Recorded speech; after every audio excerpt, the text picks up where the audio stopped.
The Colorado sky that morning was the color of a promise nobody intended to keep, dust on Main Street. Silence where there shouldn't be silence. And behind the green shade of the post office window, a woman who hadn't sat down in 23 days was still standing. Nobody asked why. That was the thing about Redstone Crossing. Not that a terrible thing had happened inside its borders. Terrible things happened everywhere west of the Missouri. But that an entire town had looked at the evidence of it, had seen it standing upright behind an oak counter every single morning, and had decided collectively, deliberately, that looking was more expensive than they were willing to pay. They were wrong about that, because somewhere up in the San Juan Mountains, a man who had learned everything about the cost of looking away was riding down. And he wasn't stopping at the saloon. The bell above the door chimed and Martha Bowen walked in. She came in the way she always came in, filling the frame, certain of her welcome, carrying the particular authority of a woman who had never once in 50 years questioned whether a room wanted her in it. She smelled of butter and scorched sugar, which meant Bernard had let the second batch run long again while she managed the front counter.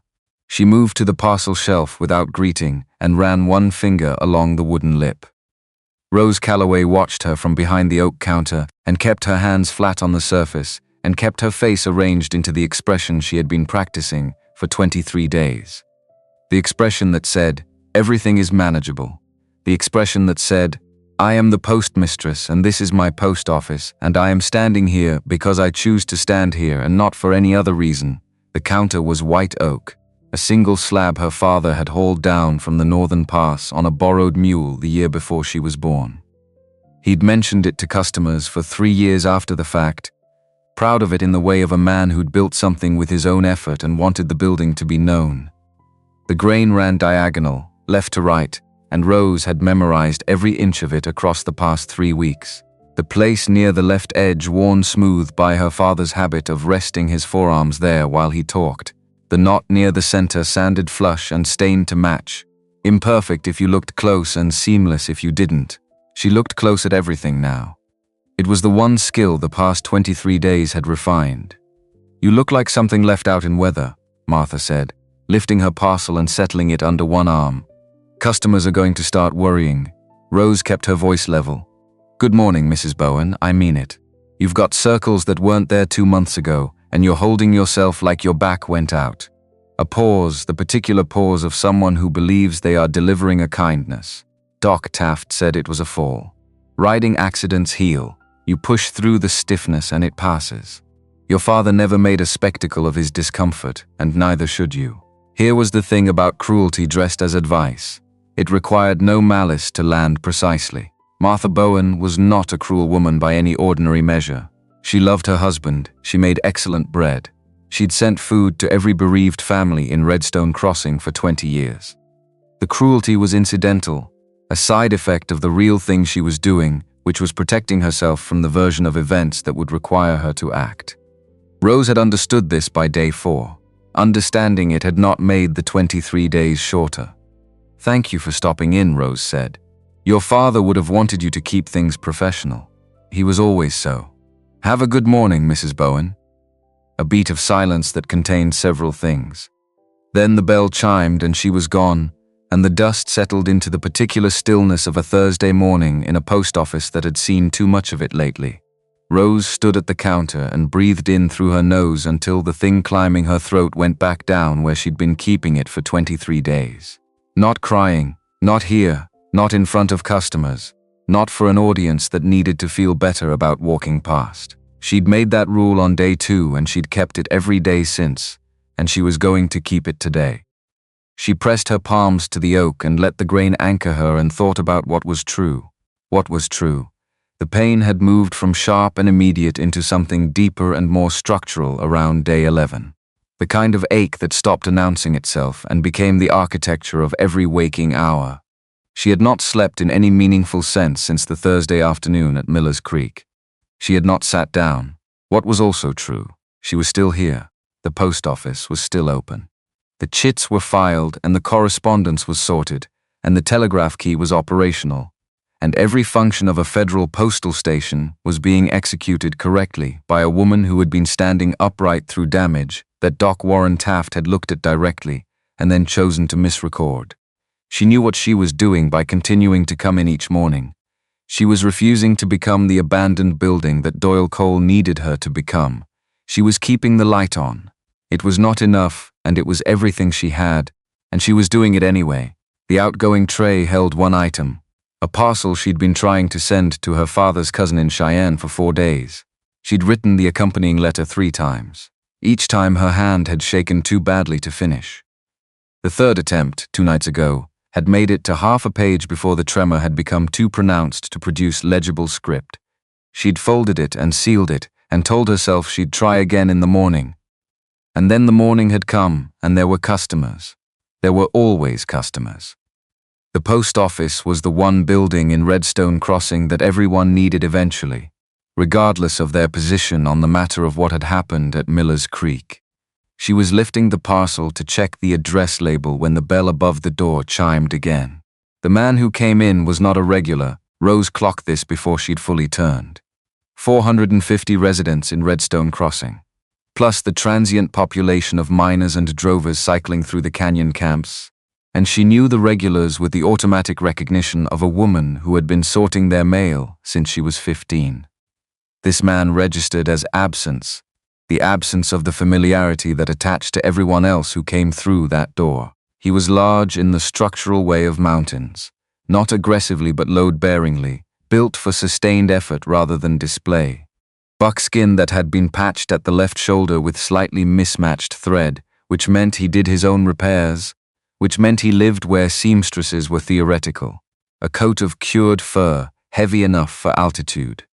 The smell of pine resin and wood smoke that entered the room with him said he was coming from somewhere high and had been there recently. His beard was dark going gray at the jaw, and his hands, when he set the bundle of outgoing correspondence on the counter, were the hands of decades of outdoor work, not rough for the sake of it, but shaped by consistent functional use in the way that tools are shaped by what they do.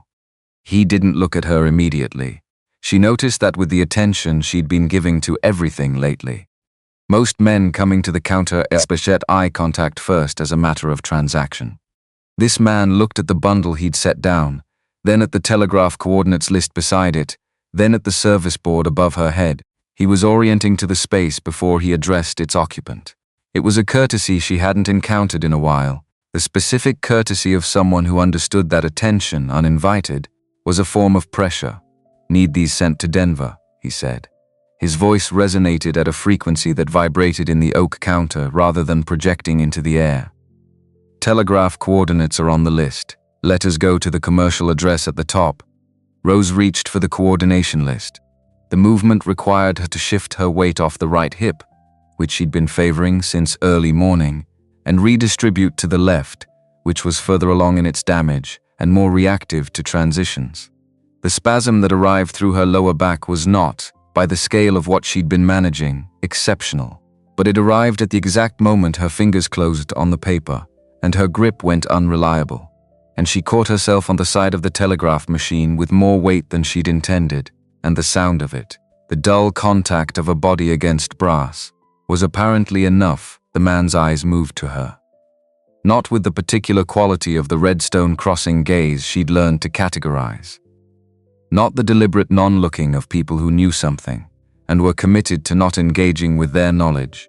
Not the brief, horrified curiosity of people who wanted to see the extent of damage they'd heard about. Not the studied focus elsewhere of people who felt guilty and were managing it through absence. He looked at her the way a man looks at something he is trying to understand the mechanics of, level, analytical, present without theater. He didn't look away. He stood at the counter and watched her compose herself with the patience of someone who tracked things for a living and understood that the thing being observed would tell you what you needed if you let it complete itself. Rose straightened, put her weight back in its managed position, moved to the telegraph key with the precise, contained movements she'd spent 3 weeks developing. "I'll have these sent by noon, your left ankle," he said. His register hadn't changed. The skin above the boot. What made those marks? Her hand stopped on the key. The silence that followed had a specific quality. Not the silence of someone caught in a false position, because she hadn't lied, not yet. The silence of someone who has been asked, in plain and unceremonious language, the exact question that 23 days of Redstone Crossing had been bending its collective will to avoid.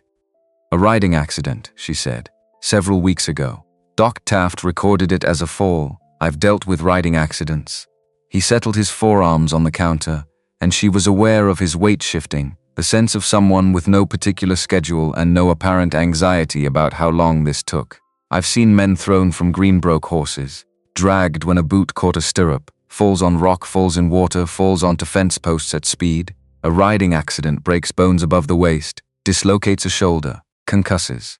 It doesn't leave symmetrical braided impressions on both ankles. Those marks have a pattern. 6-strand braid, consistent width, matching depth on both sides. That's not a fall. That's something tied and pulled outward with sustained directional force." Rose's hands were on the key and very still. "Who told you it was a riding accident?" he said. Not a rhetorical question. He wanted an answer. Doc Taft. She kept her voice level because she had 23 days of practice at level. "He examined me and entered it as a fall in the official record." Something moved across the man's face.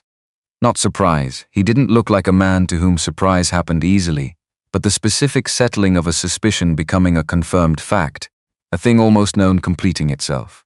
"How many days have you been standing?" he said. And there it was.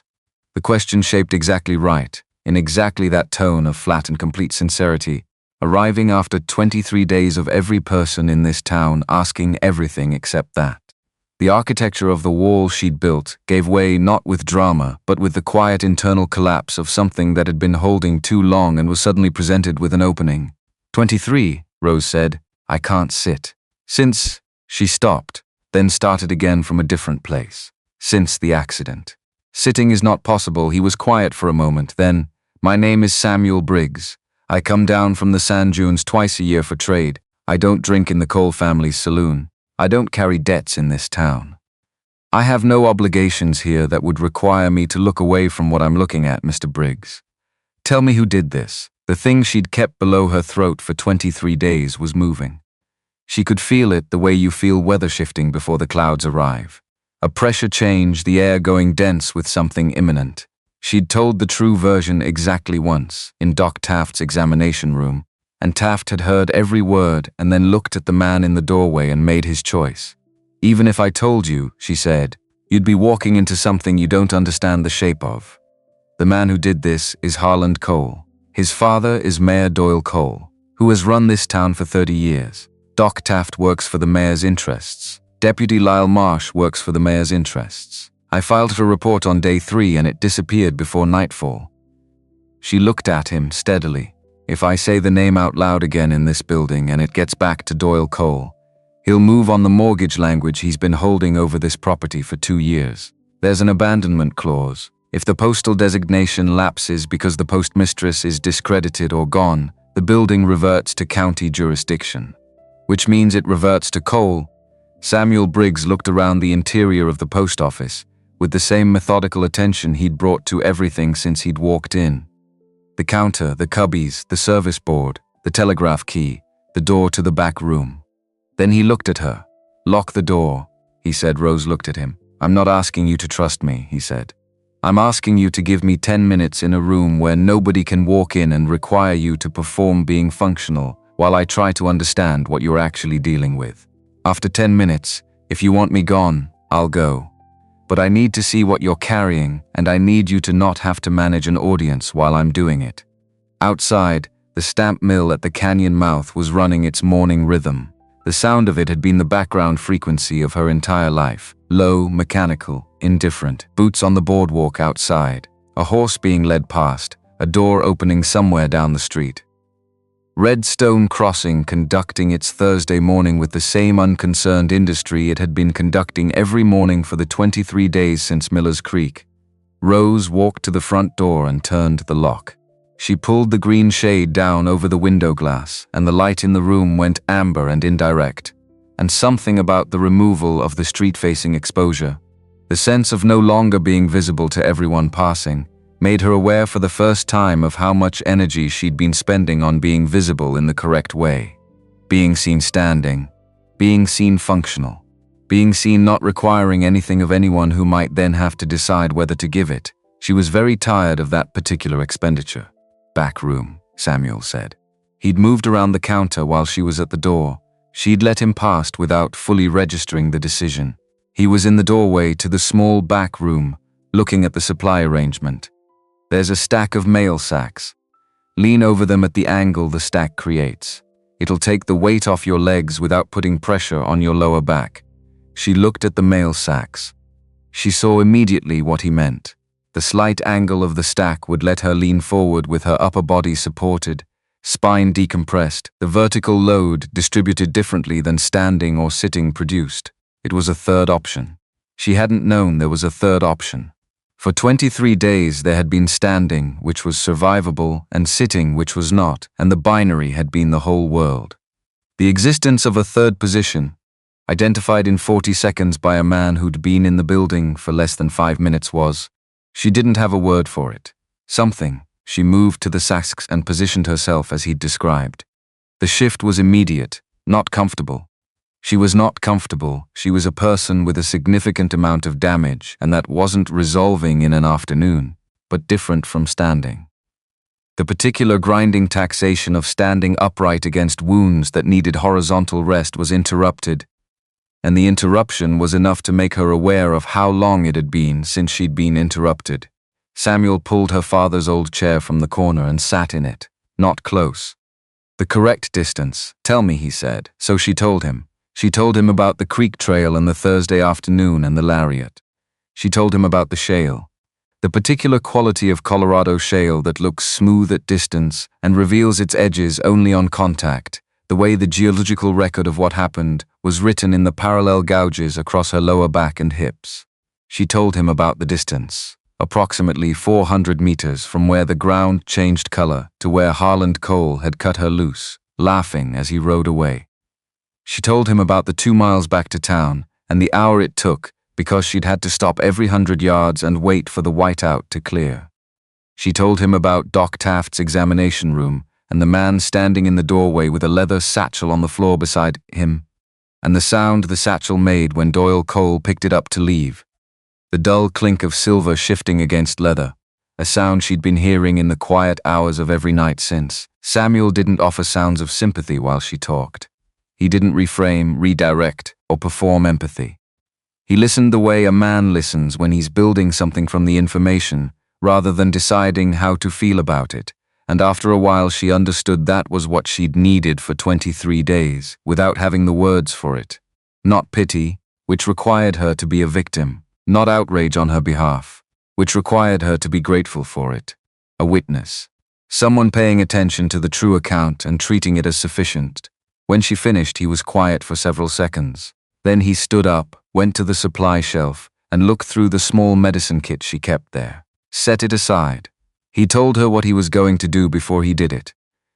In the practical, sequential way of someone who'd learned that warning people before you acted on them was a basic requirement. He was going to the herbalist on the north edge of town, a woman who operated outside Doyle Cole's economic sphere, and he would be back in under 15 minutes. And then he was going to spend the next 2 hours doing what Doc Taft had chosen not to do. You don't have to, Rose said. She wasn't sure why she said it. I know that, he said. He was at the back door. 3 knocks when I return. 2 quick, then 1 slow. Don't open it for anyone else. He was gone for 11 minutes. When he returned.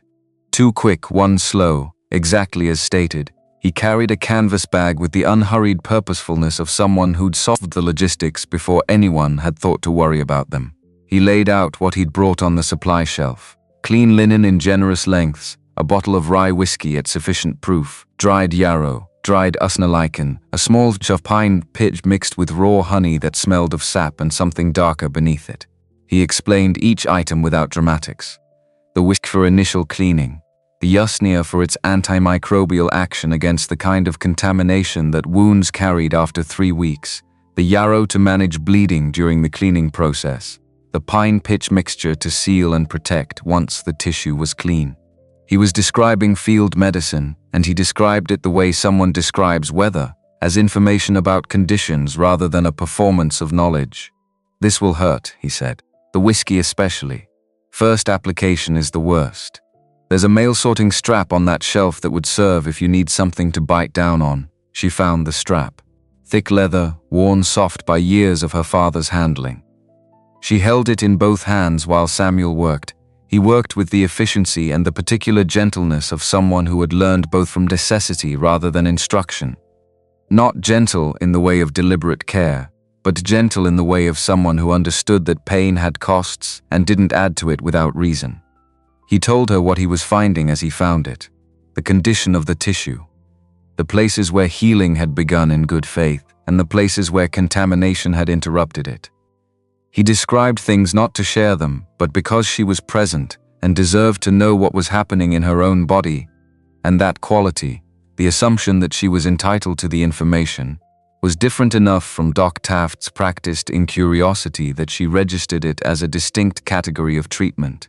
It was during the third and deepest section of damage, along her right hip where the shale had done its worst work, that Samuel's hands went still, not hesitant, still, the specific stillness of finding something that wasn't expected. He withdrew something from the wound with the fine tweezers he'd sterilized over a candle flame. Held it in the lamplight for a long moment. Then he looked at her. "Holland Cole's lariat," he said. "What color is it?" She was tired and the pain had been redistributing her attention for the better part of an hour. But she heard the change in his voice. Not the question he'd asked, but the one beneath it. The one that was already assembling something she hadn't assembled yet. "Ox blood," she said.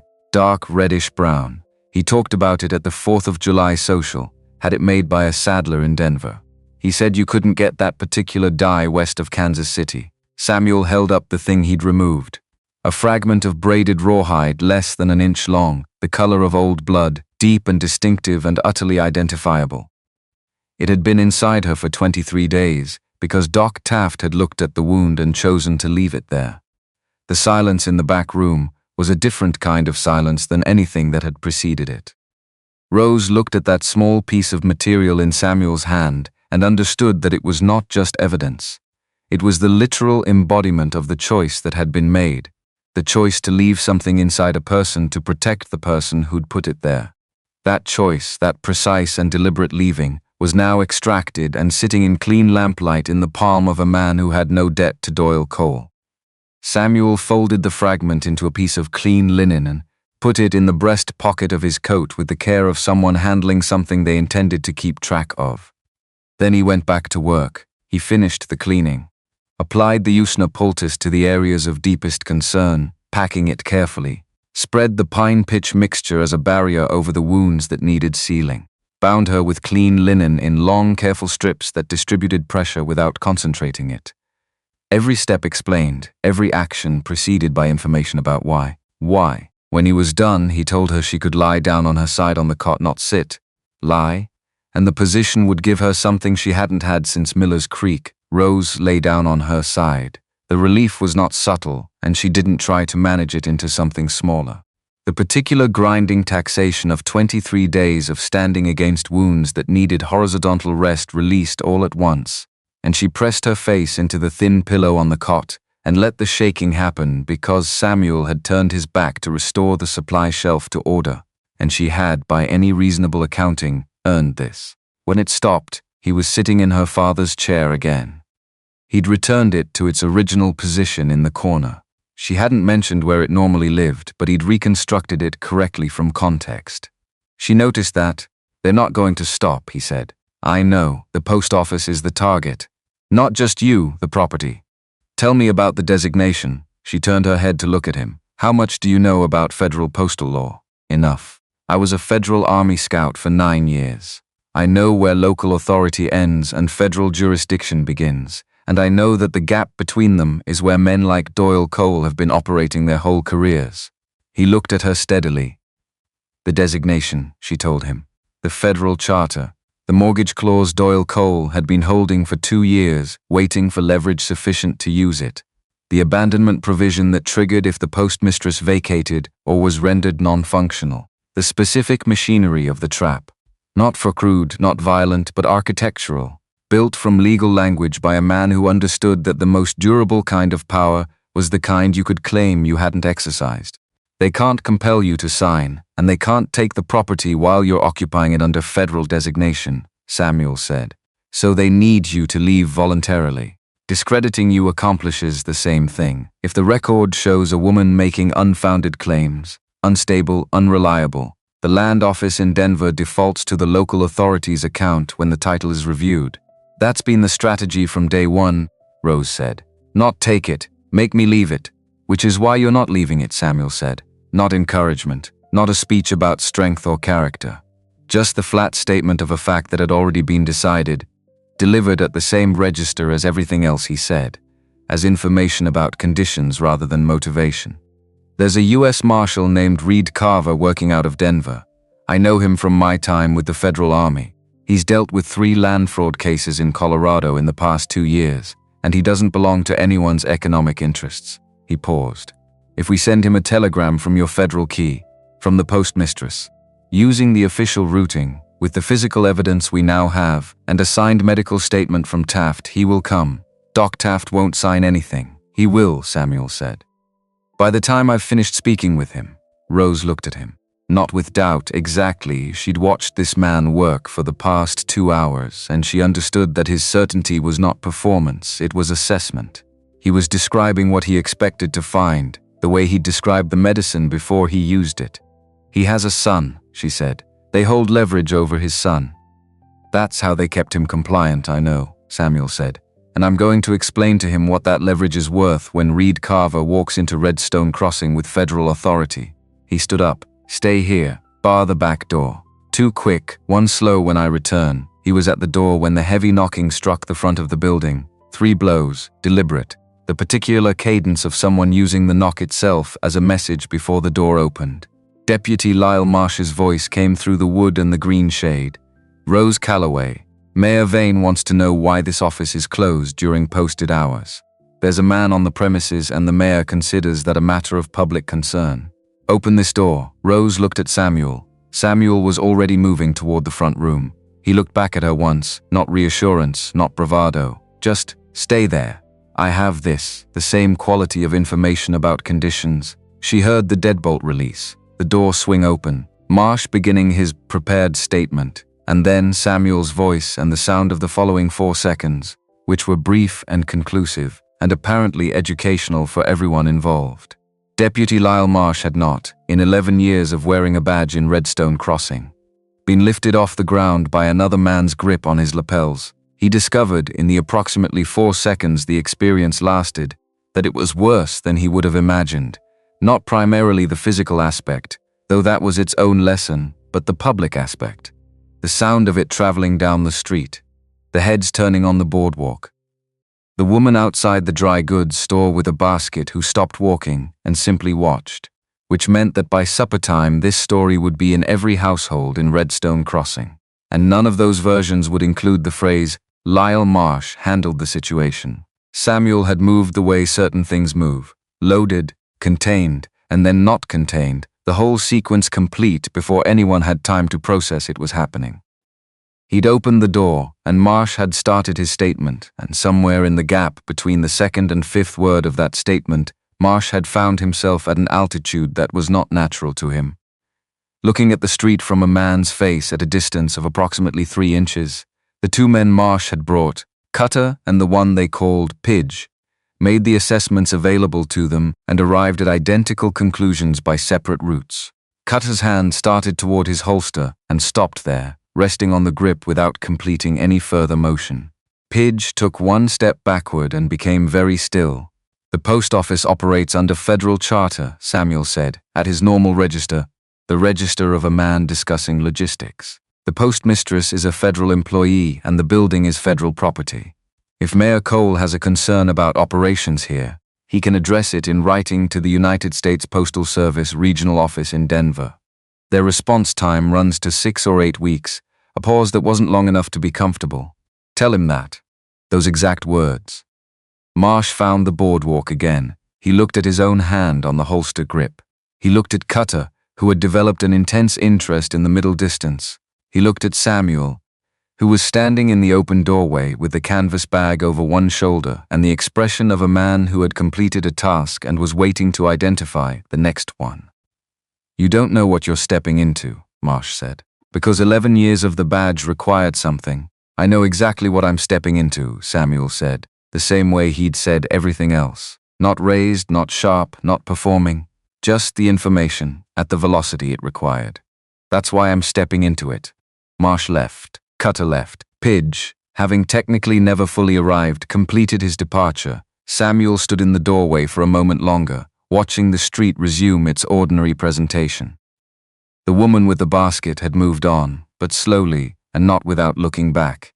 He came back inside and closed the door without bolting it, because bolting it now would communicate the wrong thing to anyone who was watching the building, and someone was always watching the building, and he'd thought that far ahead already, which told Rose something additional about how he operated.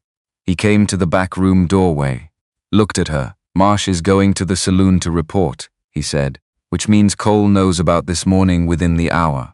That compresses our window for the next moves. He picked up the canvas bag. Stay here. I need to see Taft before Cole reaches him first. Rose pushed herself upright on the cot. I'm going to get the property deed while you're gone. There's a copy in a false bottom in the supply cabinet. My father put it there 4 years ago when Cole first started making noises about the mortgage. The federal designation stamp is on it.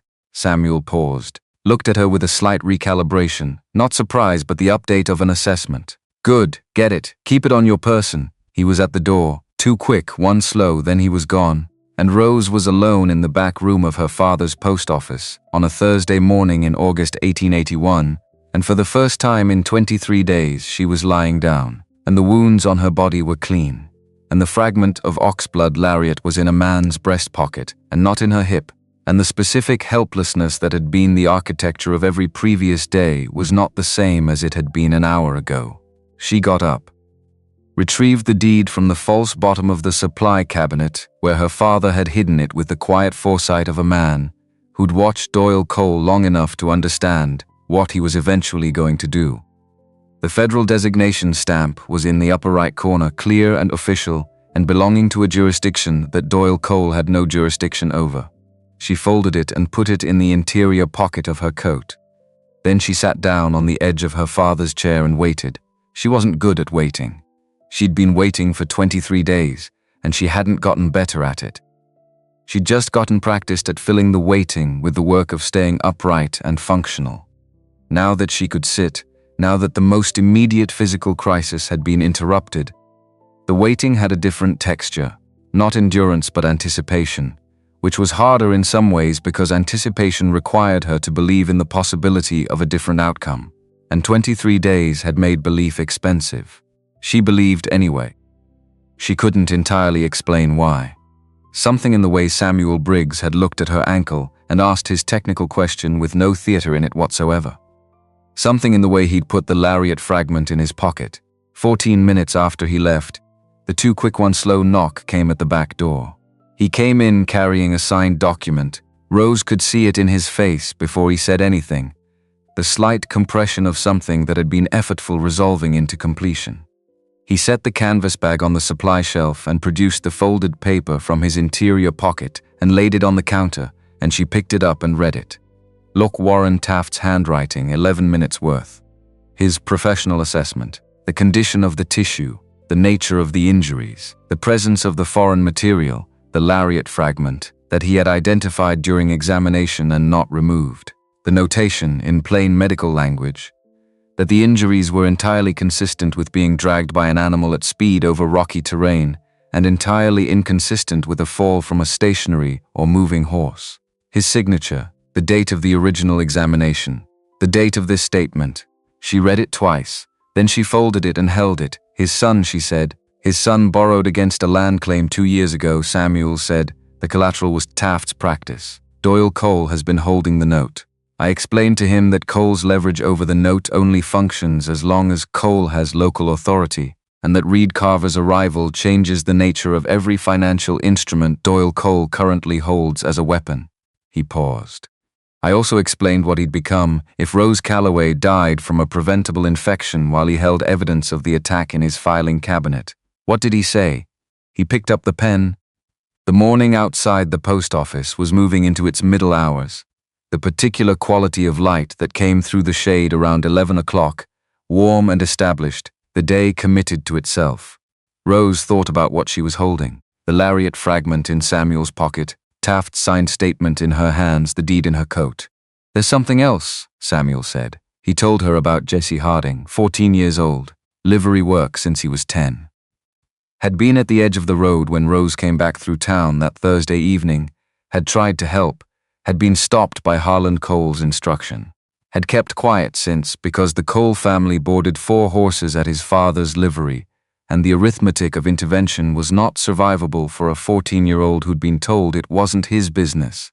He found something, Samuel said, a page from Harlan Cole's pocket calendar, day of the attack. In Harlan's handwriting, he told her what it said. She was quiet for a moment. He wrote it down, she said. Not a question. The particular quality of disbelief that attaches to arrogance. The arrogance of a man so certain of consequence-free behavior that he'd scheduled it. He wrote it down, Samuel confirmed. Jesse's been carrying it for 3 weeks not knowing what to do with it. He gave it to me outside the back gate of the livery. I have it here. He produced the folded calendar page and set it beside Taft's statement. Rose looked at the 2 documents on the counter beside each other, the signed medical statement and the handwritten calendar notation, together with the physical fragment of lariat, which was already evidence of premeditation by virtue of its distinctive provenance. They constituted something that Reed Carver could not be asked to ignore. "I need to send the telegram," she said. "Yes, and you need to send it now, before Cole's next move arrives." He looked toward the front room. "Can you sit at the key?" "I can," she said it without elaboration, because the answer was yes, and it had been yes since approximately 40 minutes after Samuel had finished with the binding. And that single fact, that she could sit, was something she was not going to diminish by qualifying it. She went to the key. The telegraph key was the same key she'd been operating since she was 15. Learning the codes from her father on slow Sunday afternoons when the office was empty. And the mountains were doing the particular thing they did on summer afternoons with the light angling in from the west. She knew it the way she knew the oak grain, completely without having to think. Her fingers found their positions automatically. "Reed Carver," she said. "Denver Marshal's office. Federal routing prefix is F7 on the Colorado circuit," Samuel said, from beside her. Not hovering, present at the right distance, available without pressing. Then the standard address block. Rose sent the prefix, the address. Then she stopped for 3 seconds, not from hesitation, but from the awareness of what the next words would constitute. The first true public record of Miller's Creek. The first version of events existing somewhere outside the particular silence of Redstone Crossing's collective decision not to know. Every previous telling had been absorbed and discredited and buried. The report that disappeared, the examination room where Taft had made his choice, the 23 mornings of standing behind the counter, while people collected their mail and did not ask the real question. This was different. This was a federal circuit. This moved at the speed of electricity and arrived in the hands of a man who worked for a jurisdiction that predated and superseded Doyle Cole's 30-year investment in controlling this particular piece of Colorado. She tapped the message. Rose Callaway, postmistress, Redstone Crossing, Colorado Territory, reporting felony assault with physical evidence secured, medical documentation signed and witnessed. Written premeditation evidence obtained, minor witness available. Perpetrator, Harlan Cole, requesting immediate federal investigation under postal protection statutes and territorial criminal law. Contact Samuel Briggs, San Juan sector for field coordination. She sent it. The machine ticked through its confirmation sequence. Received, moving, gone into the wire and traveling south toward Denver at the speed that had always seemed miraculous to her, even after years of operating the key. Done. She lifted her hands. Her right hand, the one that had been shaking too badly to finish a letter for 4 nights running, was steady. Both hands were steady. The tremor that had been running through her since Miller's Creek, the constant low-frequency vibration of a body operating in sustained emergency, had dropped below the threshold of visible, not gone. Below visible, which was different and sufficient. She was about to speak when the front window shutter took the impact. Not glass. The wood struck hard from outside, cracking along one hinge and swinging inward at an angle. The sound of it hit the room before she'd finished processing the silence that should have preceded it, and Samuel had her behind the counter in the same motion, the same trap spring efficiency, and from behind the counter she heard Harlan Cole's voice from the street outside. He was not attempting discretion. Callaway, clear through the broken shutter, meant to carry. I know what you just sent. Come out here and we settle this before it gets bigger than it needs to be. My father is a patient man. I am less patient. You have about 2 minutes to decide which version of the next week you want. Rose had her palm flat on the floor behind the counter, on the pine boards her father had laid. The building that was hers and had always been hers and was going to remain hers. Samuel was beside her, not touching her, giving her the operational space the situation required. He was looking at the angle of the broken shutter through a line that didn't expose their position. Him and 2 others, he said quietly. Neither of them are the men from this morning, new hires. He moved fast, which meant Marsh had reported, Cole had escalated, and Harlan had moved to the next register of available options. Not the legal architecture his father preferred, but the direct intervention that was Harlan's natural mode. The difference between Doyle Cole and his son was the difference between a patient man who built traps and an impatient man who kicked doors. And right now the impatient man was standing in the street in front of a post office that sat under federal designation, which meant that every action he took in the next 5 minutes was compounding the original charge. He's compounding, Rose said. Yes, Samuel said. Every second he stands there shouting is evidence. Yes. We don't open the door. We absolutely do not open the door. Harlan called her name again, then at a lower register, aimed specifically at the gap in the broken shutter. You think one telegram changes anything? My father built this town. You think a trapper who comes through twice a year and a woman who can barely stand up are going to walk into what my father built and... Your father built something on a foundation that you just helped us document, Samuel said, at a volume that carried clearly through the shutter gap. We appreciate the contribution. The silence from outside was the silence of someone recalibrating. Then boots on the boardwalk, 3 sets, moving away, not running, retreating, which was different. Retreating meant strategic, meant they'd gone to regroup, meant the immediate threat had a timeline rather than an immediate conclusion. Rose sat up from behind the counter, on her own without assistance, with only the managed pull of healing tissue that she had practiced navigating. She looked at the broken shutter, wood cracked at the hinge, one slat hanging at an angle. Afternoon light coming through the gap in a long, bright line across the pine floor. She looked at the telegraph key, which had done what it was built to do. She looked at Samuel, who was looking at the street through the shutter gap, with the expression of a man accounting for what had just happened and indexing it against what came next.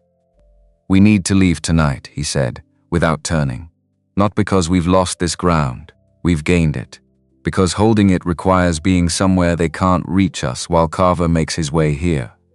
Trying to hold the post office through whatever Doyle Cole sends next, without federal authority physically present, puts you in the position of having to win the same fight every day. The San Juans, 3 days up. Terrain I know entirely. They don't. He turned from the window. Carver will take 2 to 3 weeks. We need to be up before Cole's next move arrives, which based on Harlan's performance just now will be organized and funded. Rose stood at her father's counter, both palms flat on the oak, the diagonal grain running left to right under her hands. She thought about what leaving meant and what it didn't mean. Leaving was not the same as abandoning. She was not leaving because she was afraid or defeated. She was moving to the position that let her return, the position that put the mountain between her and the next hired men, that gave Reed Carver somewhere to come to, that kept the evidence secure and the witness alive until the federal machinery arrived to do what it was designed for. She took a closure form from the supply shelf and wrote in her clearest hand. By order of the postmistress, this office is temporarily closed pending federal review. All official correspondence to be held for federal routing. Rose Callaway, postmistress, Redstone Crossing, CO. She pinned it to the inside of the door, visible through the intact glass. Samuel was at the back door. Do you need time? She looked around the main room one more time. The cubbies, the telegram forms in their neat stack, the telegraph key in its cradle, having done what it was built for. No, she said. They went out the back, into the alley, into the August afternoon that didn't care about any of it. long and gold and indifferent, the way Colorado afternoons were indifferent to everything except their own enormous light. Martha Bowen was at the mouth of the alley. She was standing there with her basket over one arm, and whether she'd been returning from somewhere or going somewhere or simply watching was unclear. But she was there, and she looked at Rose directly, not through her, not past her, not with the practiced unfocus that the past 3 weeks had catalogued in Rose's memory as the face of a town deciding not to see. She looked at her with the expression of a woman arriving, late and at cost, at a version of events she'd been keeping herself from. Rose met her eyes. Martha Bowen did something Rose could not have predicted. She stepped aside, not just to allow passage, but fully aside, back to the alley wall, and she looked at the ground, which was the most specific available language for something that couldn't be said and needed to be said anyway. A woman making her body communicate what she had not been willing to make her voice communicate for 3 weeks. Rose walked past her without speaking. Because there were things you could accept and things that required more distance before you could determine what they were. And this half-made acknowledgement from a woman who had told her to push through the stiffness was something that needed to be considered from somewhere that wasn't this alley on this particular afternoon. The wagon was under the pine overhang behind the livery, where Samuel had staged it that morning before coming to the post office. Jesse Harding was in the adjacent stall with a rake, doing the specific ordinary task that gave him a reason to be exactly where he was. He looked up when they came through the gate. Looked at Samuel, looked at Rose. When a man in a grey duster with a federal badge comes through that gate, Samuel said, "You tell him what you told me. Everything, the date, the time, what you saw, what you heard Harland Cole say, and the paper you found. Not more than that, not less. The true thing, the complete thing." Jesse's jaw worked. "My dad's livery will be fine," Samuel said. Because the man who's been using the Coalfields Beanzine fees as leverage to keep witnesses quiet is going to have significantly more pressing concerns within the month. File a claim for the outstanding boarding fees with the federal proceeding. Carver's office will have the forms. He paused. The man who told you this wasn't your business was wrong. You know that. Act like it when it counts. Jess nodded. Once.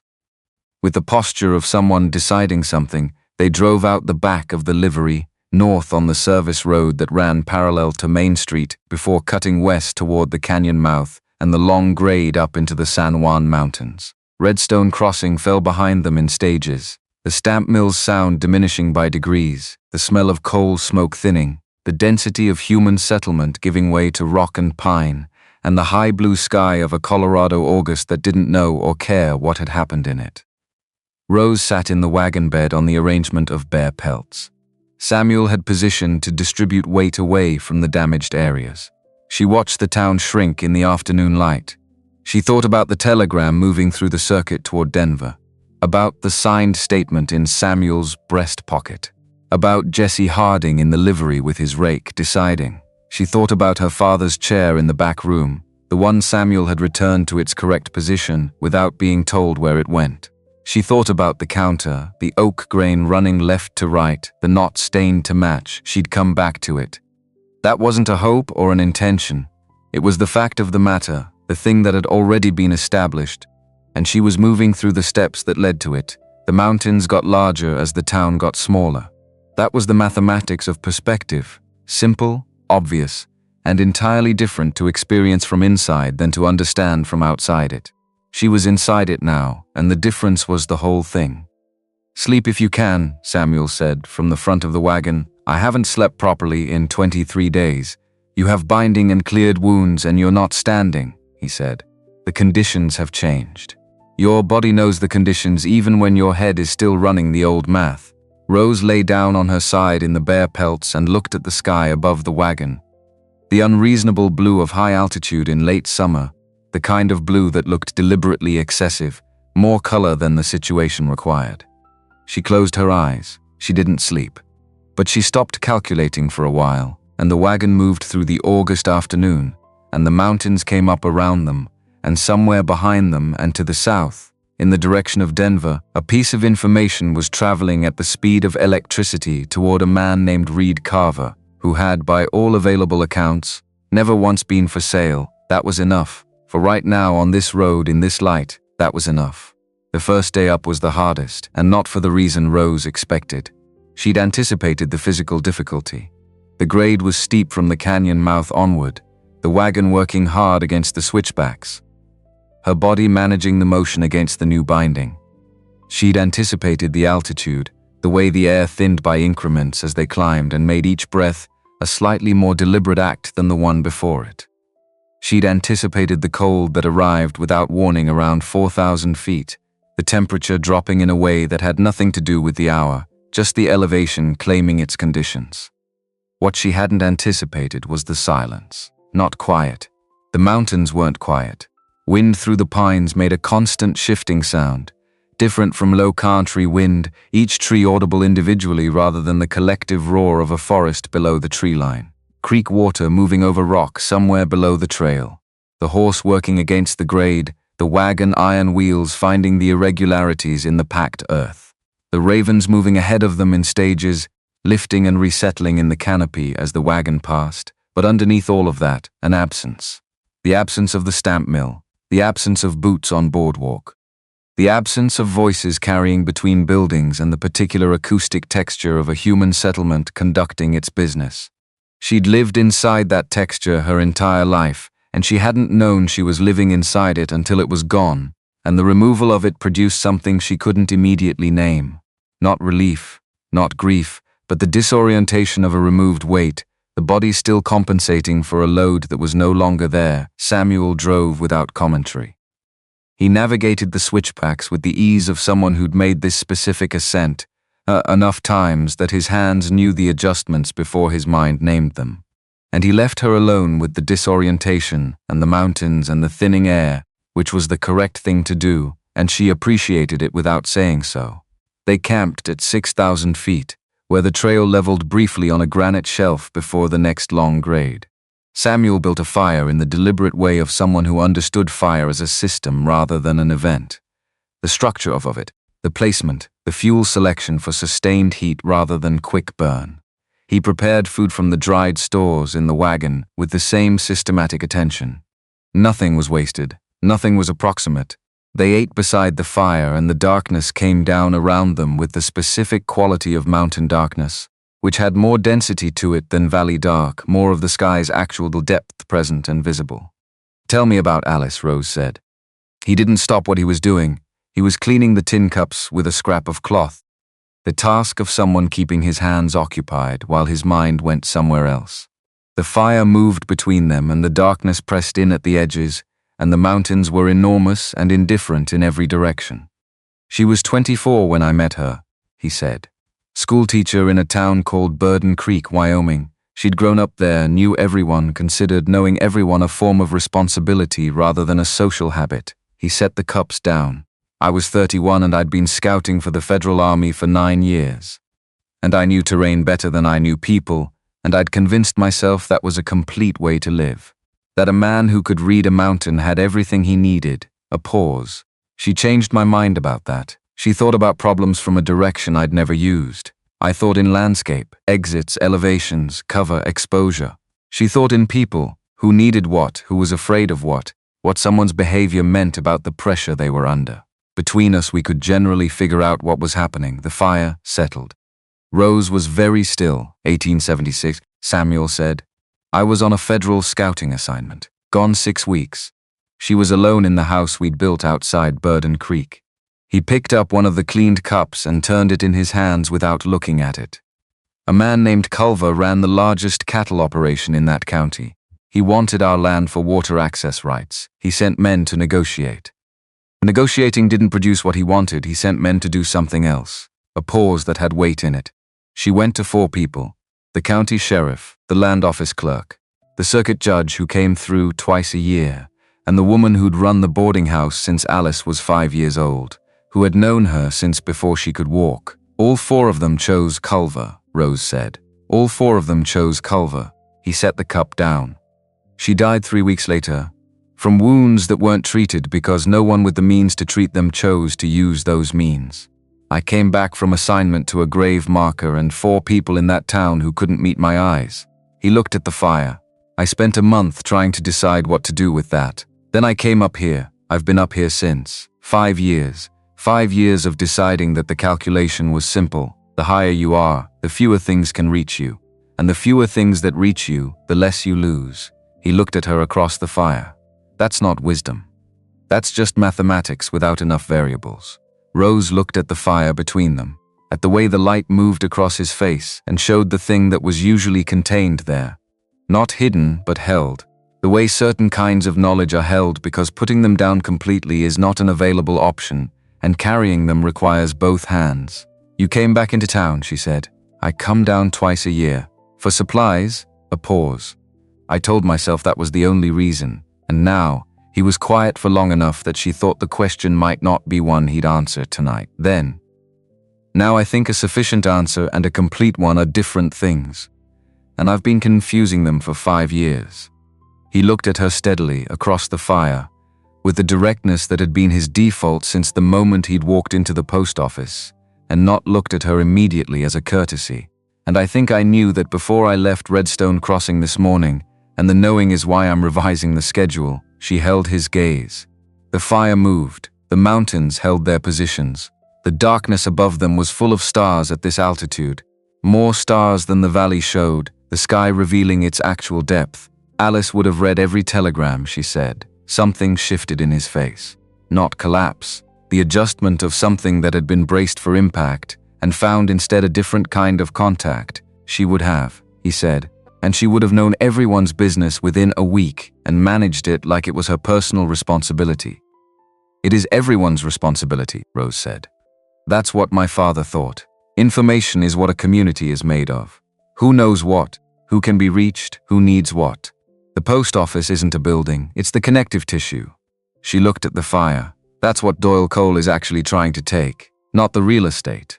The function. Samuel was quiet for a moment. Your father would have liked that framing, my father said it first. I've been trying to live up to it. She paused. He would have made his assessment of you in about 30 seconds. What assessment? That you'd seen enough of what people do wrong, that you'd gotten very clear about what you wanted to do right. She met his eyes. He would have been correct. The fire burned down and they let it. The night settled and the mountains stood in their darkness, and somewhere far below, Redstone Crossing was doing whatever Redstone Crossing was doing, which was entirely separate from this fire on this granite shelf at 6,000 feet and had no claim on the next several hours. Rose slept, not all of it. Not the full night without interruption, she wasn't there yet. But in real intervals that left her actually rested, her body using the rest she'd given it, the way her body had been trying to rest for 23 days and had been prevented. Each time she woke, she was aware of the quiet and the altitude and the absence of the stamp mill's heartbeat, and each time she found she could return to sleep, which she did. In the morning the mountains were enormous and snow-capped and entirely indifferent, and the air tasted of pine and something mineral and distant. And her binding was intact and the wounds on her back and hip were doing what properly cleaned wounds did, which was begin the long, patient work of closing. The second day the grade steepened and the trees changed. Below 6,000 feet the forest was mixed. Pine and aspen and scrub oak, the vegetation of a mountain that still had commerce with the lower world. Above it the spruce moved in and took over, dense and consistent, the canopy closing overhead and turning the trail into a corridor of filtered green light. The air carried more resin and less dust. The sound of the creek system below them grew distinct, and then faded as they climbed away from it. Samuel drove with the same unhurried competence as the day before, and Rose sat in the wagon bed and watched the terrain change, and felt her body doing its accounting. The fever that had been running through her since day 8, a low constant burn that she'd managed by not acknowledging it, was pulling back, not gone, but retreating. The infection that had been building toward a conclusion she hadn't let herself think about too. Directly now interrupted by what Samuel had done in the back room of the post office. The withdrawal of the fever was almost as disorienting as its presence had been, the way the removal of any sustained condition left the body briefly uncertain of its own baseline. At midday they stopped at a spring that came out of the rock face on the trail's uphill side. Samuel refilled the water stores and checked the horse, and looked at the sky with the attention of someone reading it for information rather than atmosphere. Rain tonight, he said. High passes. We'll camp before the tree line break. You read weather from the sky. I read weather from what's moving in it. He was restoring the water stoppers with efficient hands. The ravens this morning were flying at an angle to the wind rather than with it. That's pressure change. The spruce crowns have been shifting east since an hour ago, which means the leading edge of something is 40 miles out. He looked at her. 9 years in terrain, you learn to listen to what's already happening. And people, Rose said. You said Alice thought in people. He looked at her for a moment. The question was obvious. She'd connected it deliberately. I'm learning, he said. It came out without defense and without performance, the simple accounting of a man who knew the difference between competence and completion. I'm slower at it than she was. But I'm learning. They drove on. The rain arrived at dusk, exactly when he'd said, a high-altitude rain that was more cold than wet, the drops small and sharp, and they made camp under the natural shelter of a granite overhang that Samuel had clearly used before. There were old fire rings, a caching arrangement for supplies built into a crevice in the rock face. He had the tent canvas up before the rain became serious, and the fire going in the ring with wood from the cache that had been left dry. Rose sat inside the shelter and felt the rain on the canvas above her and ate the food Samuel produced from the supply stores and thought about Redstone Crossing. 2 days below them, doing whatever it was doing. She thought about the telegram moving toward Denver. She thought about Jesse Harding with his rake and his father's livery, and his 4-word testimony waiting to be spoken to the right person.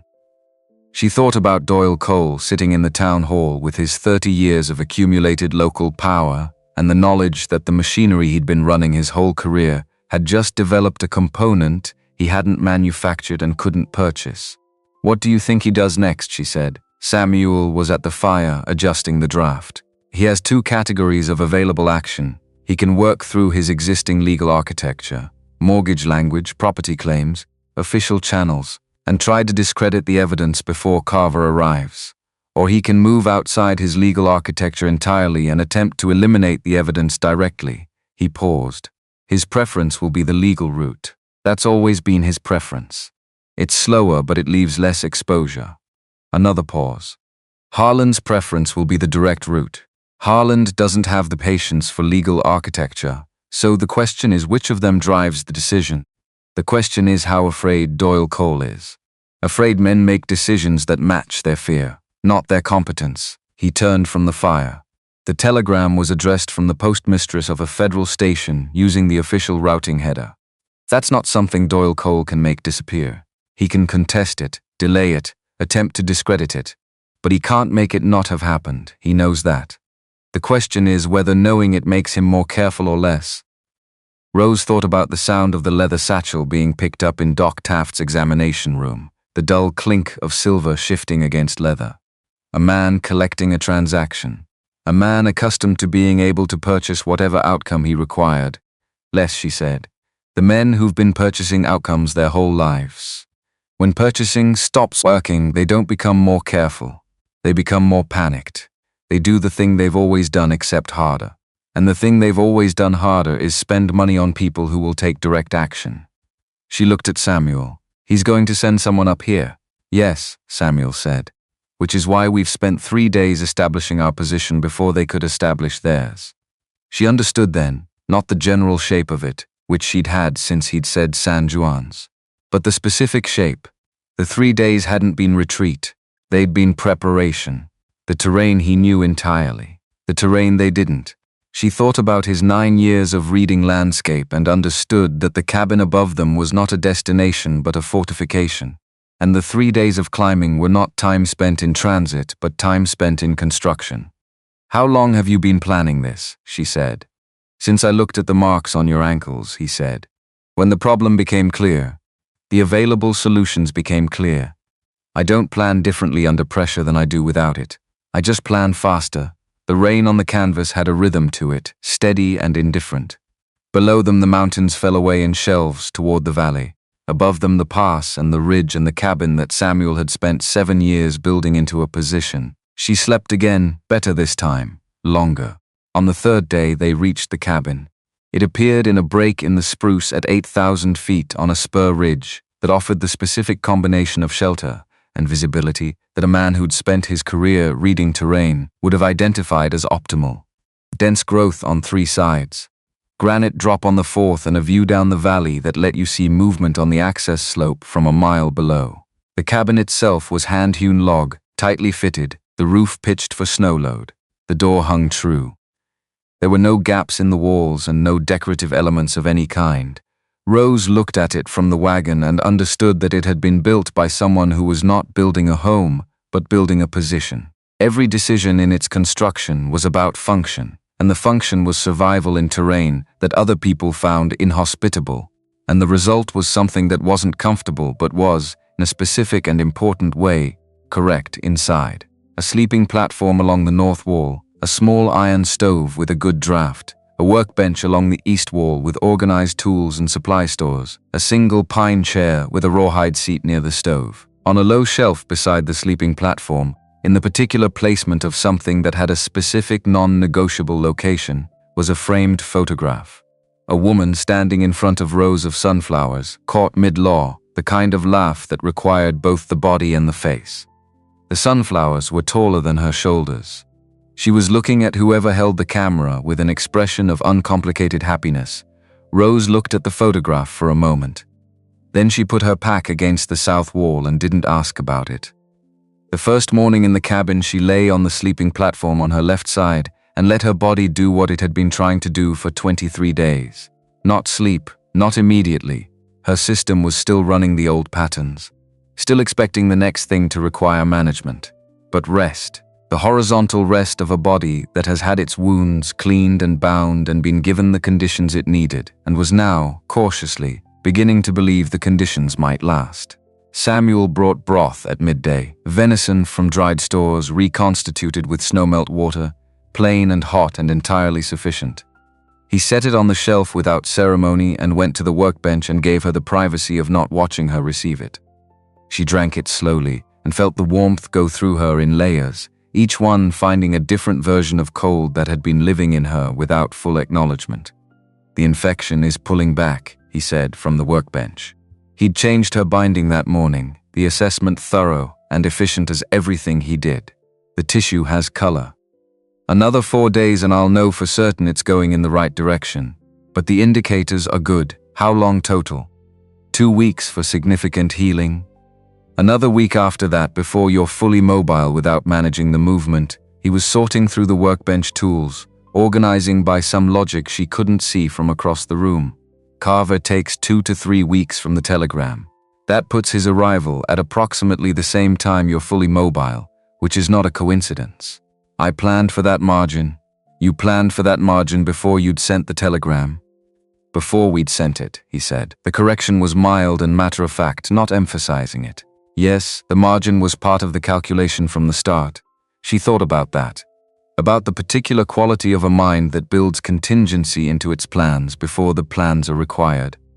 That looks at a problem and sees not only the immediate solution but the downstream shape of the solution's consequences and accounts for them simultaneously. It was the mind of someone who'd learned at high cost what happens when you plan only one move ahead. "Your father taught you the telegraph," he said. A shift, not a change of subject. He'd been listening to her earlier statement about the post office and was following a thread. "Sunday afternoons," she said, "when the traffic was light. He said everyone who worked in the post office should know how to operate every piece of equipment in it. That was his principle, no single point of failure. If something happened to him, the function had to continue. Did he know something would happen to him? She considered that. I think he knew something would happen eventually, to anyone. He thought about continuity the way you think about water storage or firewood. Not because you expect the crisis, but because the crisis comes regardless of expectation, and you'd rather have prepared." She paused. "He was right about that in the end.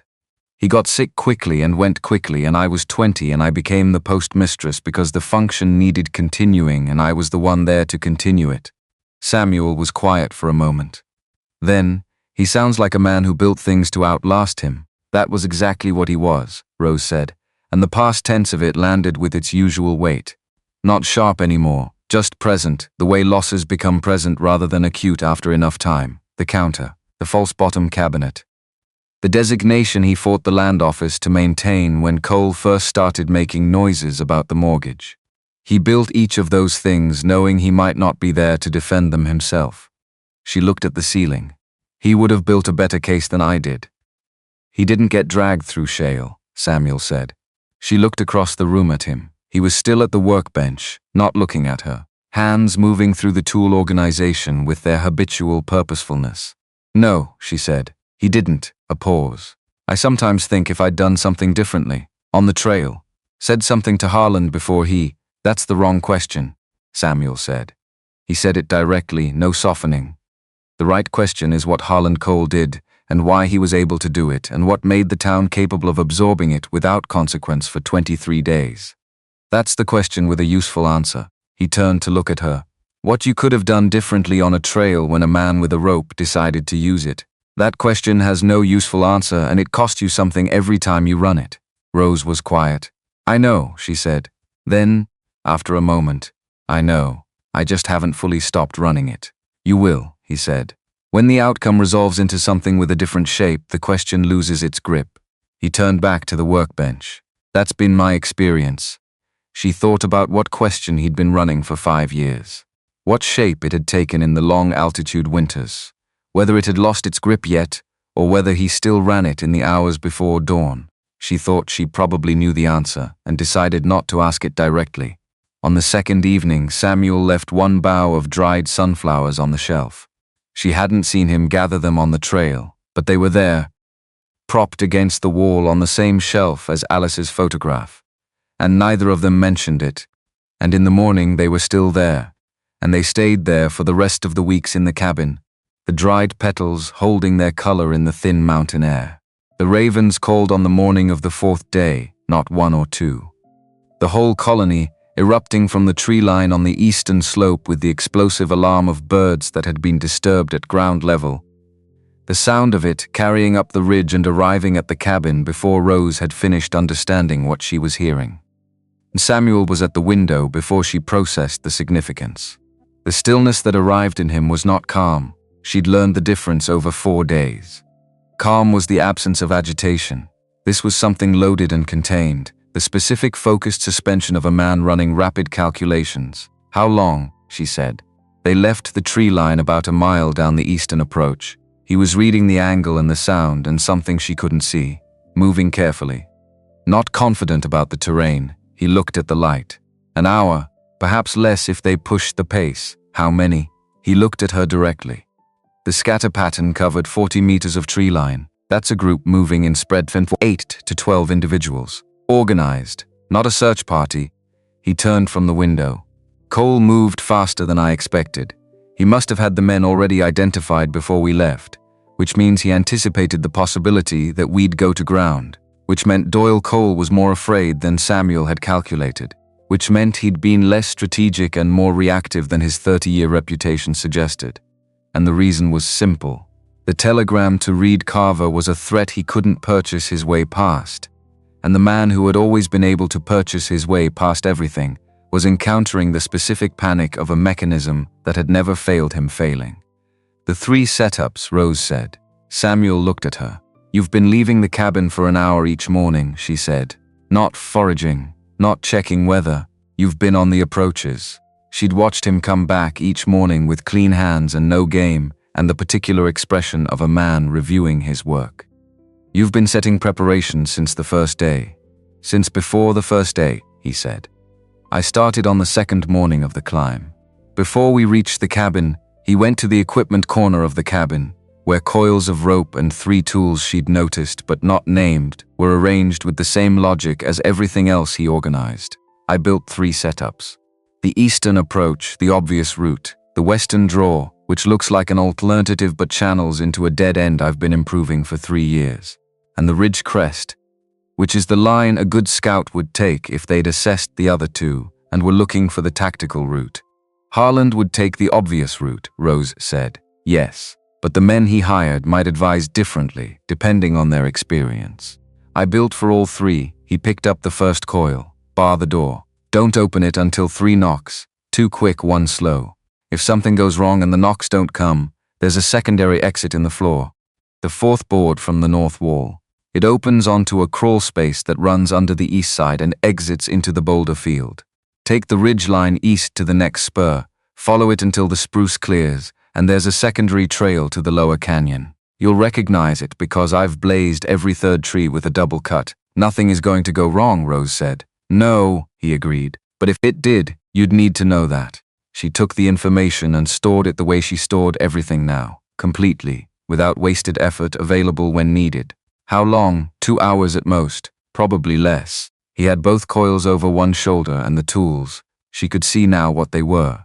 The rigging hardware of a man who'd spent years in terrain that required ropes and counterweights, and the mechanical advantage of things set in advance and triggered at the right moment. He was at the door. They're coming because they're afraid. Afraid men are predictable. They move toward the obvious and they make noise, and they make decisions based on what they want to be true, rather than what the terrain is telling them. He looked at her across the cabin. I have been moving through this mountain for 5 years. They have been moving through it for approximately 40 minutes. He went out. Rose barred the door. She moved to the window, not to see. The tree line on the eastern slope was half a mile away, and the approach would be invisible from here. But to listen. The mountain had a vocabulary she'd been learning for 4 days, and she could hear now in the way Samuel had described hearing, not the obvious sounds, but the patterns between them. The ravens had resettled in the upper canopy, intermittent calls rather than the sustained alarm of before. That meant the disturbance on the eastern approach had passed a certain point, had moved out of the range that triggered the sustained colony response. She thought about what Samuel had said about planning one move ahead, about the difference between the kind of terrain reading that let you survive and the kind that let you anticipate. He'd spent 9 years developing the second kind, and then he'd withdrawn it from the world and brought it up here to use only on behalf of his own survival. And that was, she thought about this carefully, not waste exactly. A man was allowed to protect himself, but it was an incomplete use of something that was built for more. The first sound from outside came 35 minutes into the wait, a sharp mechanical crack, the sound of a loaded mechanism releasing, followed by sustained motion in the upper canopy of the eastern tree line. Something moving through the branches at speed, not falling but being moved, lifted, the particular quality of a counterweight doing its work. Then silence. The second sound came 12 minutes later, from the direction of the western draw. Muffled, lower in register, the sound of dislodged rock and something more substantial impacting, contained earth. Then voices, distant and sharp, the voices of men discovering that the ground they'd been told to walk on wasn't what it appeared to be. Then, nothing for 19 minutes, nothing was its own information. She tracked it the way she'd tracked everything for 23 days. Not passively but actively, reading what the absence meant. No gunshots, no sustained shouting, no sound of men moving in organized pursuit. The specific silence of a mountain that had absorbed something and settled back into itself. Then Samuel walked out of the tree line, not running, walking. The walk of a man returning from completed work unhurried. The rifle on his shoulder at carry rather than ready, the rope coils gone from his shoulder. She had the bar off the door before his third step on the approach path. He came inside, set the tools and the remaining hardware against the wall, and stood in the middle of the cabin with the expression of a man doing post-action accounting. 7 men in positions on this mountain that require external assistance to exit, he said. None of them are injured in any way that requires medical attention. Several of them are going to have a very specific and useful education about the difference between the terrain they imagined and the terrain they were actually walking through. He went to the water barrel and drank. Harland Coal is approximately 40 yards below the ridge crest, attached to a ponderosa pine with a length of rope that requires a specific sequence of releases to open. He rode up with the group but separated at the western draw when his hired men hit the first setup. He panicked and went for the ridgeline, which is exactly what I expected. Rose looked at him. Alive, cold, not injured. He set the cup down. The 8th man rode back down the access trail when the first sound came from the eastern approach. That's the one I wanted to run, she understood. The man who ran was the message. The message that Doyle Cole's money had sent 8 men up a mountain, and none of them had accomplished what they'd been paid to accomplish. that the man living on this mountain was not a problem that could be solved by the mechanisms Doyle Cole was accustomed to deploying. The message, arriving at Doyle Cole's door tonight, was, "The thing you sent men to stop has already stopped you. How long before they can get him down?" she said. "The men in the pit traps can get themselves out in a day if they work together and don't make it worse. The man in the snare will need someone to come up with the specific knowledge of the counterweight release." He paused. "Harland will be on that tree until I cut him loose or Carver sends deputies up here to retrieve him." "You're not cutting him loose?" "No," Samuel said. "A man who's been cold and hungry and attached to a pine tree for 2 weeks tends to arrive at cooperation in ways that a comfortable man doesn't. When Carver gets here, I want Harland Cole in the state of mind that makes full cooperation feel like the best available option." Rose thought about this, not about the ethics of it. She'd moved past the stage where she had ethics available to spend on Harland Cole's comfort. She thought about the practical downstream shape. Harland's 2 weeks of cold reconsideration, the cooperation that followed, the additional specificity that cooperation would add to the federal case. "Carver will want a statement from him," she said. "Carver will get a complete statement from him," Samuel said. "Which is why Harland is staying on the tree." She looked at Samuel across the cabin. In the late afternoon light that came through the single west-facing window, his face had the particular quality of someone who has done a difficult thing and is at rest with having done it. Not proud, not relieved, but settled. The way a correctly solved problem settles. "You're not the same person you were 5 years ago," she said. He looked at her. "How do you mean? 5 years ago you came up here because you couldn't be in the world without what had happened happening again. That's a person managing loss by reducing exposure." She looked at him steadily. "The man who walked into my post office and asked how many days I'd been standing. That's not the same calculation. That's a different person. He was quiet for long enough that she thought he might not answer. Alice would say the mountain taught me that some things you can plan for, and some things you can only be present for," he said. She would say, "I spent 9 years learning the first kind and the mountain gave me 5 years to figure out that the second kind is harder and more important." He paused. "I'm still figuring it out." "You're further along than you think," Rose said. The fire in the stove was doing its evening work.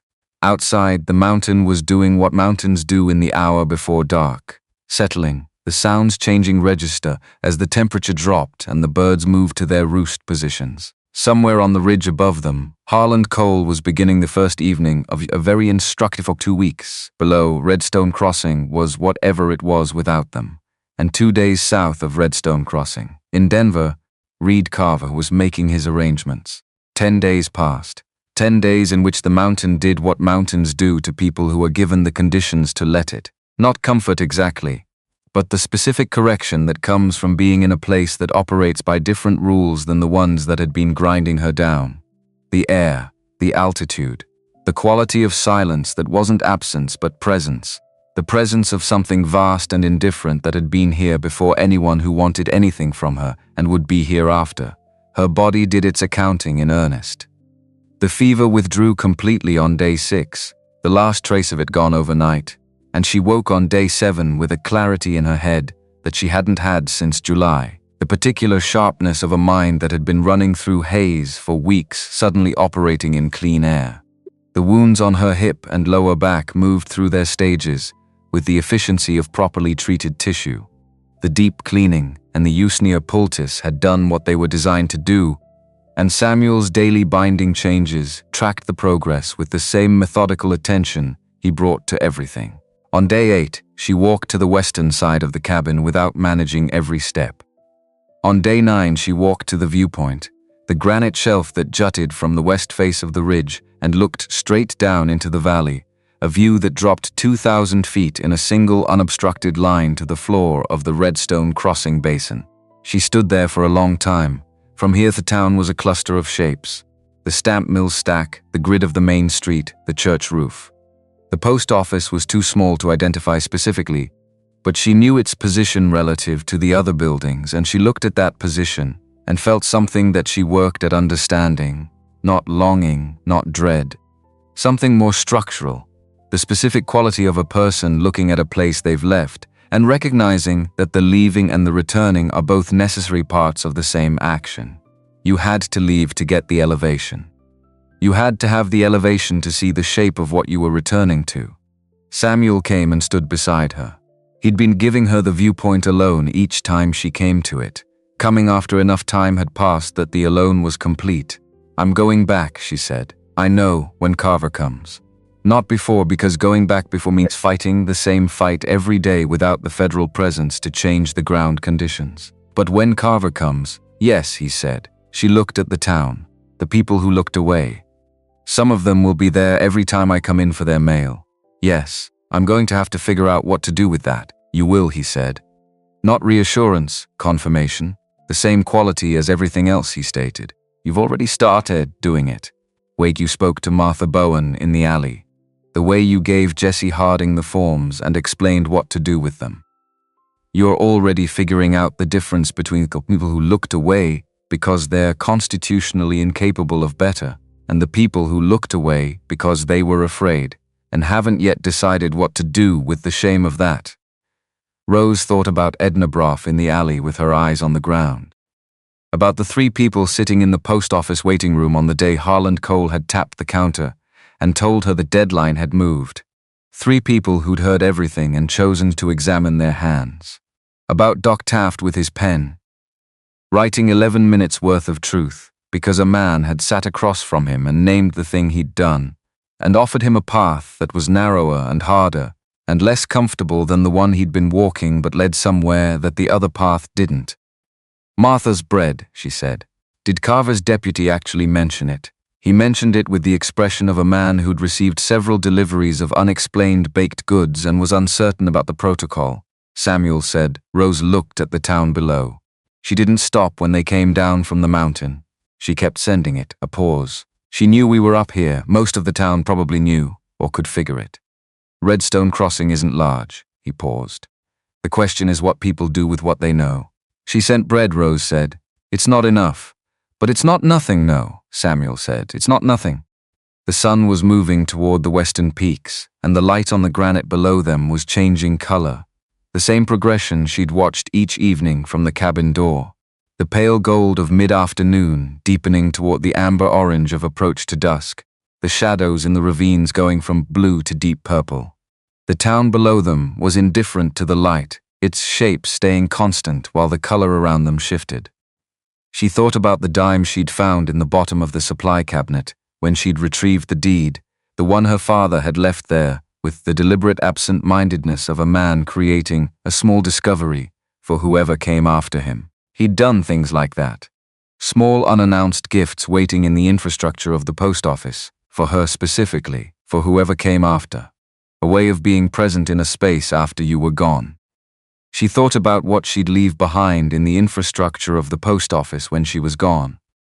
What the next postmistress would find in the false bottom, or under the shelf, or in the particular placement of things her father had taught her to arrange. He used to say, she said, and then stopped and started differently. My father used to say that the post office was a public trust, not a private business. That the designation meant something. That the federal government had decided this function was important enough to protect, and accepting the designation meant accepting the responsibility to be worth protecting. She paused. I used to think that was a slightly grandiose way to think about sorting mail, and now, Samuel said, now I think it wasn't grandiose enough, she said. He was describing something about what public institutions are for, what it means to be the place where people can send and receive the truth of their lives, and to do that without fear or favor. He was describing something I had to lose, and nearly lose my life over before I understood the full weight of it.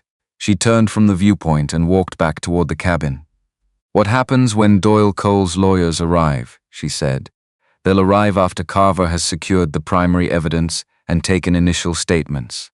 At that point, the lawyers are managing the terms of a negotiation, not preventing an outcome. He walked beside her. Cole's best available move is cooperation that produces a reduced sentence. He's 60. He knows what 20 years in a territorial penitentiary looks like for a man his age. His lawyers will tell him cooperation is the arithmetic that makes the most sense. And Harland's position is documented premeditation. The calendar page plus the lariat fragment, plus the physical evidence of the assault, constitutes a case that a defense attorney can complicate but not dissolve. He paused. He'll serve time. Rose nodded. She thought about all of this, not with satisfaction, which was too clean an emotion for the shape of what had happened, but with the specific awareness of a person who had been inside a closed system and was watching it open. The system had been designed to contain her, to make the cost of speaking higher than the cost of silence, to make her invisible to any authority that might act on her behalf. The telegram had made a hole in the containment. The evidence had made the hole larger, and Reed Carver, riding south from Denver in his gray duster, was the thing that was going to walk through the hole and change the system's ground conditions permanently. It wasn't justice, exactly. She'd lived 22 years and she knew that justice as an absolute was a legal fiction and a useful one, and not the same as what actually happened in the world. What was happening was something more specific and more achievable: consequence. Harland Cole was going to experience consequence. Doyle Cole was going to experience consequence. Doc Taft had already begun experiencing consequence. The people of Redstone Crossing were going to have to experience the consequence of having looked away, which was the specific discomfort of being required to look directly. That wasn't everything, but it was substantial. It was something that would still be there in 10 years, in the record, in the shape of what the town had done and what had been done about it. She thought about Jesse Harding growing up in that town with that record. She thought about what shape he'd be grown into by the time he was 40. On the 12th day, riding the morning weather check that had become his daily habit, Samuel came back to the cabin moving with a different quality of purpose, and Rose looked at his face and knew before he spoke. "Rider on the access road," he said. "Gray duster, federal badge."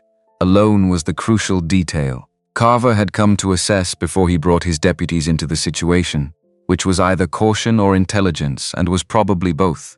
The approach of a man who didn't walk into other people's operational situations without first understanding what those situations actually were. "How long?" Rose said. "An hour to the cabin. Less if he knows the approaches." He paused. "He'll know some of them." "Not all. We should go down to meet him," Rose said. "Make him climb the full grade and he arrives at the cabin at altitude and short of breath, which is no way to begin a working relationship." Samuel looked at her. "What?" she said. "Nothing," he said. "That's correct. Let's go." They rode down to meet Carver on the lower ridge, the horse picking its way down the switchbacks with the ease of an animal that knew this trail, the air warming as they descended toward the 7,000-foot line. They found him an hour later on the broad shelf where the trail leveled briefly before the last steep section. A lean man of 50 in a gray duster that had been on many roads, with the particular eyes of someone who dealt in the management of truth for a living. Not hard eyes, calibrated, set to a frequency that false things registered against. He dismounted and looked at Samuel first, then Rose, then back at Samuel. "Briggs," he said. "Carver, you look like you've been sleeping outside." "I've been sleeping outside for 20 years, Samuel said. 2 extra weeks doesn't revise the math. Carver looked at Rose. The assessment look, thorough, not unkind. The look of a man who needed accurate information from what he was seeing, Miss Callaway. "You sent the telegram." "I sent the telegram," she said. "You have the fragment, the medical documentation, the written evidence, all of it." She reached into her interior coat pocket and produced the flat envelope she'd been carrying since they'd left the post office. Held it out. "The property deed with the federal designation stamp is in there as well."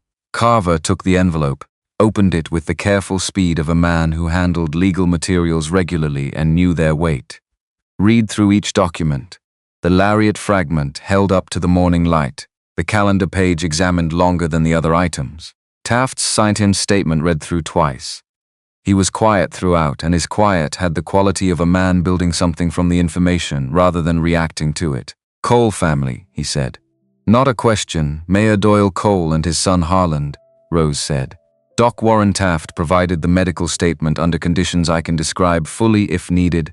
"I'll need all of it," Carver said. "Every decision, every sequence, every person involved." He folded the documents back into the envelope. "There's a man on a tree somewhere on this mountain, if my briefing was accurate. East Ridge," Samuel said. 40 yards below the crest. "He's been there 11 days, Carver looked up the slope. "Cooperative?" "He was hypothermic for the first 2 days.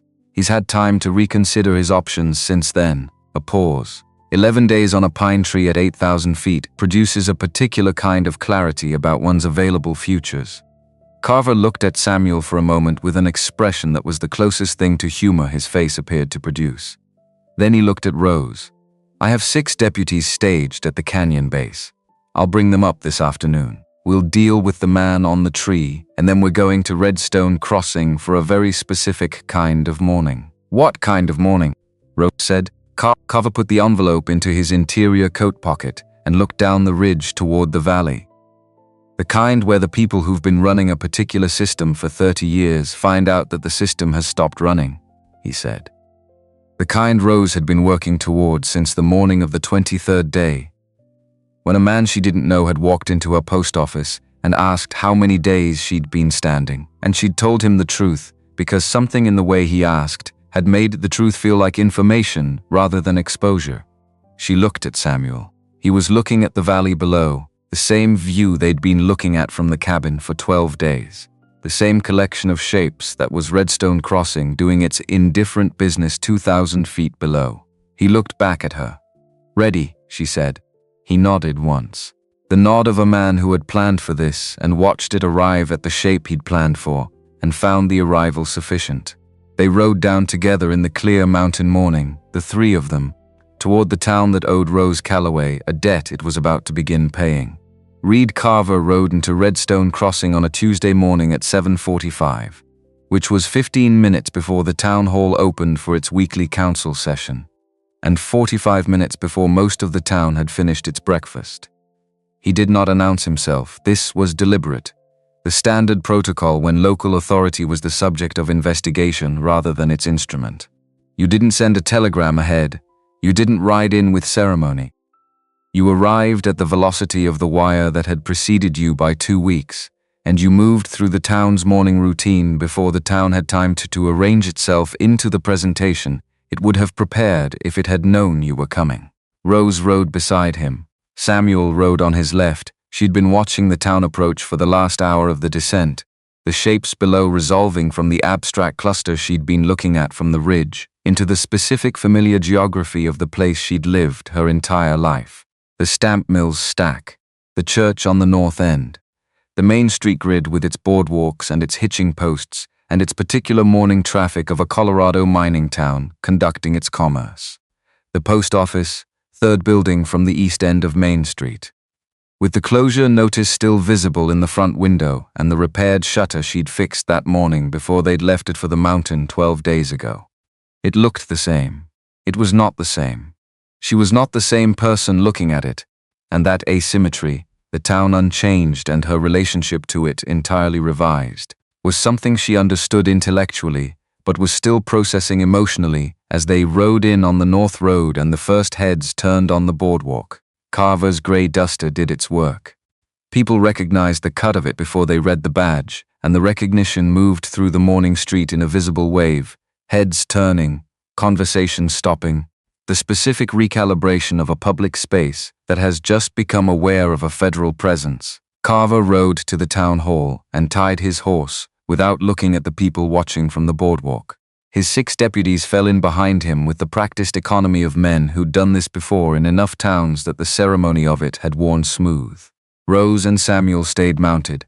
Carver had been clear about the sequence. He went in first. The deputy secured the exits, then Rose. When he called for her, she waited outside the town hall on horseback and listened to the mountain morning doing what it always did indifferently. The stamp mill, the street traffic, the particular acoustic signature of 800 people going about their lives. A woman came out of the dry goods store across the street and stopped on the boardwalk and looked at Rose with an expression that was several things at once. None of them simple. Rose looked back at her without moving. Samuel was beside her, one hand on the reins, not speaking.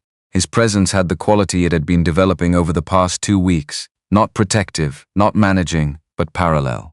A person occupying the same situation by choice rather than obligation. The town hall door opened. One of Carver's deputies leaned out and nodded. Rose dismounted. She went inside. The council chamber was a room she'd been in 3 times in her life.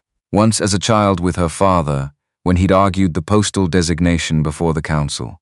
Once at 18 when she'd formally assumed the postmistress position after his death, and once last spring when she'd tried to report what had happened at Miller's Creek through official channels and had been told by the council clerk that no such report appeared in the records. The room was full.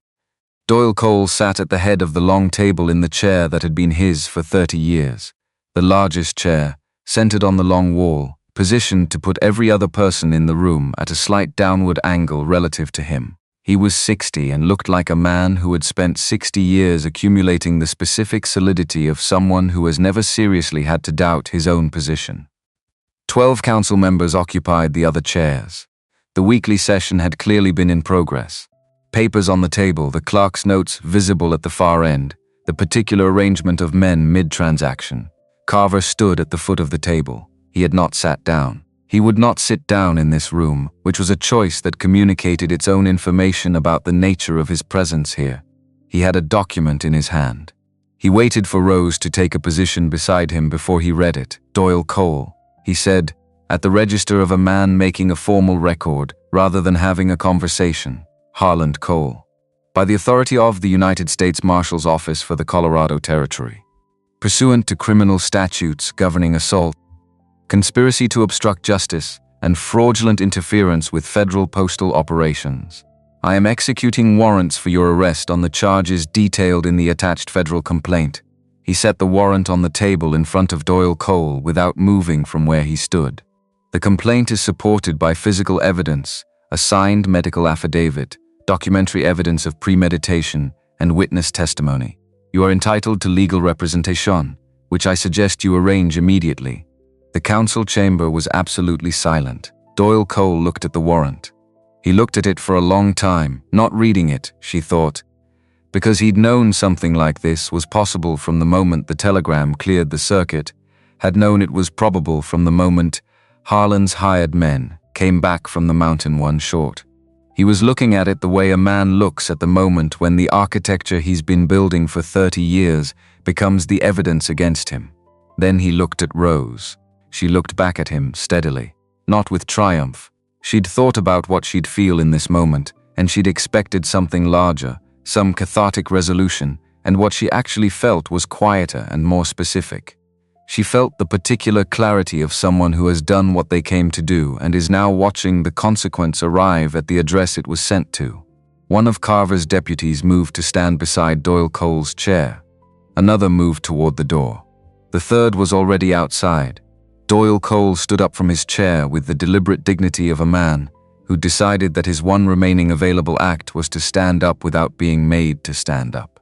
He looked at the warrant, then at Carver, then once more at Rose. He did not speak. He walked toward the deputy at the door with his hands at his sides.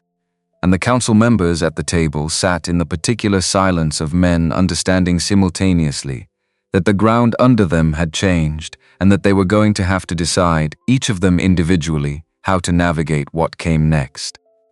The morning that Reed Carver had promised was exactly what he'd said it would be. Outside, the town was watching, not the arranged, self-conscious watching of people who'd been told something was happening. The organic watching of a community that had been conducting its mourning and had suddenly had the mourning interrupted by an event that reorganized everything around it.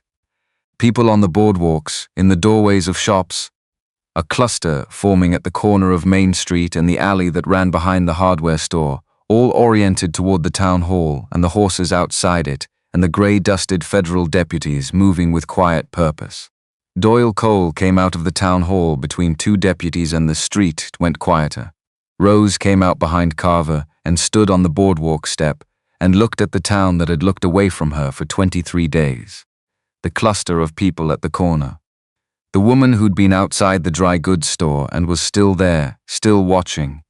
The man outside the feed merchants who'd turned completely around from whatever errand had brought him out. The two women at the north end of the boardwalk who had stopped walking and were standing very still. Samuel came to stand beside Rose on the step. Deputy Lyle Marsh was in the crowd. She saw him when his face processed what was happening. Doyle Cole being walked to the federal horses, the deputies moving with the efficiency of men completing a practiced procedure.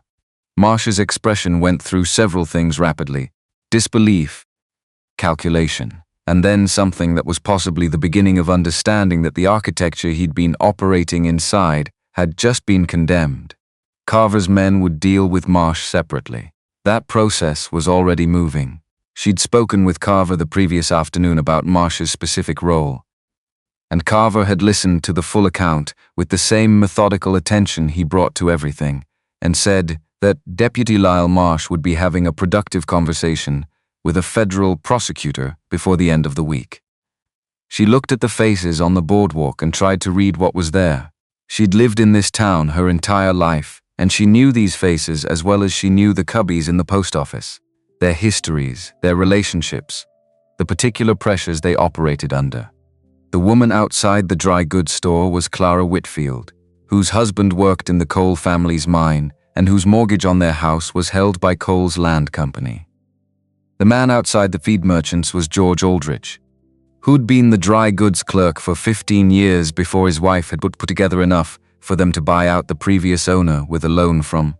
She didn't need to finish the thought. The two women at the north end of the boardwalk were the Fairweather sisters, who ran the boarding house, and the boarding house's primary commercial accounts were the miners who came through on coal company contracts. Every one of them had been inside a system that made looking away the economically rational choice. Every one of them had made that choice.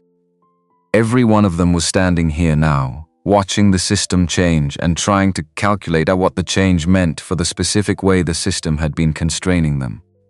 She wasn't going to tell them how to feel about what they'd done. That wasn't her function and it wasn't her right. What she was going to do was continue to exist in this town, in this post office, doing the work that she'd inherited and chose to do.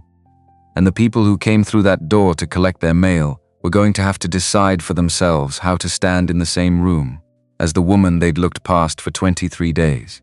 That was all. That was enough. Requiring more from them was beyond her jurisdiction, and she'd spent enough of herself on things beyond her jurisdiction. She was looking for Martha Bowen in the crowd, and not finding her when Carver came out behind her. "The church," he said. "This afternoon, I need statements from everyone involved in the sequence of events. You, Briggs, Harding, and anyone else with direct knowledge." He looked at the crowd on the street. "I'll send word through the council. The community members who have relevant information will be given the opportunity to provide it voluntarily before I determine whether formal subpoenas are necessary."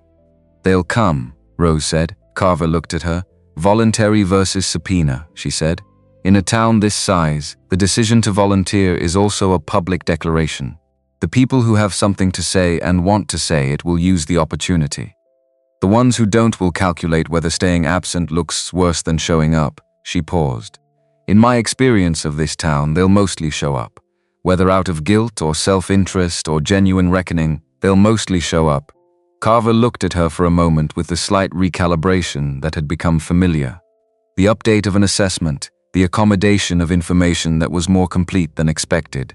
2 o'clock, he said. "Church?" He walked to his horse and rode toward the jail at the south end of town, where Doyle Cole was being held pending the formal proceeding. The crowd on the boardwalk redistributed, the specific motion of people who have been watching something that has now moved and are deciding whether to follow it or return to the ordinary day. Samuel looked at Rose. "The post office? The post office?" she said. They walked down Main Street together, and she unlocked the front door of the post office and took down the closure notice and opened for business. The post office smelled of paper and dust and the particular mineral note of the telegraph key's brass fittings that she'd been smelling since childhood. The cubbies held 2 weeks of accumulated correspondence, sorted by Carver's deputy who'd secured the building in the days after their departure. The telegraph key sat in its cradle. She stood at the counter and put her hands on the oak surface and felt the grain under her palms. Diagonal, left to right, the knot near the center stained to match, her father's 40 years of work underneath every inch of it. She stood there for approximately 30 seconds. Then she sat down on the stool. The movement produced the managed pull of healing tissue that she had practiced navigating, and then it resolved into the simple fact of sitting at the counter of her father's post office on a Tuesday morning in September, and the ordinary miracle of that.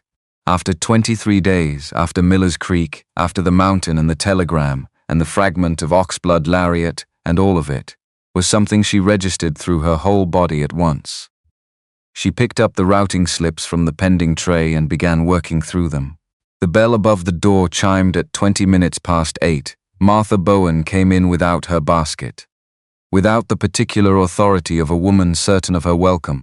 She came in the way a person comes into a room when they're not sure they've earned the right to be in it, which was an expression Rose had never seen on Martha Bowen in 50 years of being Martha Bowen. And the novelty of it was its own information. She came to the counter. She stood on the customer's side of the white oak. I knew, she said. Not, I didn't know what to do. Not, I was afraid of what would happen to Bernard's business. Not the versions Rose had been mentally composing responses to for 2 weeks on the mountain. Just, I knew the plain version. The one that required her to be the agent of her own knowledge, rather than the passive recipient of circumstances beyond her control. I knew from the first morning, Martha said, before you told me anything. I saw you come in, and I saw how you were standing, and I knew it wasn't a riding accident, because I'd seen you ride since you were 12 years old, and I knew what a riding accident would look like on you, and this wasn't that. She stopped. Her hands were folded in front of her on the counter surface, the gesture of a woman accounting for something. I chose what was easier. I know the word for that. I've been using a different word for it for 3 weeks, and the word I've been using is wrong. Rose looked at her. I'm not asking you to forgive me, Martha said. I know that's not something you're required to do. I'm saying the true thing because I've been saying a false thing for 3 weeks, and every morning when I unlocked the bakery door I could taste it, and I'm done tasting it. The post office was quiet. Somewhere outside, the stamp mill was running its morning rhythm, indifferent as always. You have 2 weeks of mail held for pickup, Rose said, and a parcel from Philadelphia that arrived on the 14th. Martha looked at her. Something in the evenness of it, the neither forgiveness nor refusal of it, the simple continuation of the function, the offer of the ordinary transaction as the space where they would both have to figure out how to be. Something in that produced in Martha Bowen's face the expression of a woman understanding that what she'd done wasn't going to be made neat and resolved and put away, and that this was the correct outcome. She took her mail. She took the parcel. At the door she stopped. The bread, she said. Carver's deputy said, I know, Rose said, I didn't stop when you left because Martha stopped, started again. Because it was the only thing I knew how to do that was actually in the direction of right, even if it was the smallest possible version of right. The smallest possible version of right, Rose said carefully, is still in the direction of right. She said it without warmth, without absolution, without the performing of a forgiveness she hadn't decided whether to give. She said it as a factual observation about the mathematics of moral action, which was what she meant, and which Martha Bowen could do with what she chose. Martha went out. The bell chimed. The dust resettled. Rose returned to the routing slips. At 9:15, Jesse Harding came through the door. He wasn't there for mail. 14-year-olds in livery work rarely had correspondence. He came in with the posture of someone delivering a report he'd been composing since he'd watched the federal deputies ride down Main Street an hour ago. I saw them take Mr. Cole, he said, standing at the counter. The report delivery posture, straight and careful, I know, Rose said. Were you all right? He considered this seriously, which she appreciated. I think so. I kept thinking about what you said, about what my testimony was worth when it was the moment that mattered. A pause. It was the moment, wasn't it? It was one of the moments, Rose said. There were several. Yours was essential. She reached under the counter and produced the claim forms she'd set aside for him 2 weeks ago. These are for your father. The boarding fees the Cole family owes the livery. File them with the federal proceeding. Carver's deputy can tell you the process. The Cole estate will be liquidated as part of the criminal proceedings and the legitimate debts will be honored. Jesse took the forms. He looked at them with the expression of someone holding something that represented a version of his future that he hadn't been sure would be available. Marshal Carver said I should consider the law, he said. When I'm older, he's right, Rose said. The federal kind specifically. It needs people who can observe accurately without letting the observation become the conclusion. You have that quality, she looked at him. It's rarer than you'd think. He left with the forms held carefully in both hands, and Rose watched him go and thought about what he'd become at 30, at 40. With this morning in his formation, this specific September morning, when he'd watched the man who'd told him something wasn't his business get walked out of the town hall between federal deputies, and he'd come directly to the post office to report. That was the thing her father had meant by connective tissue.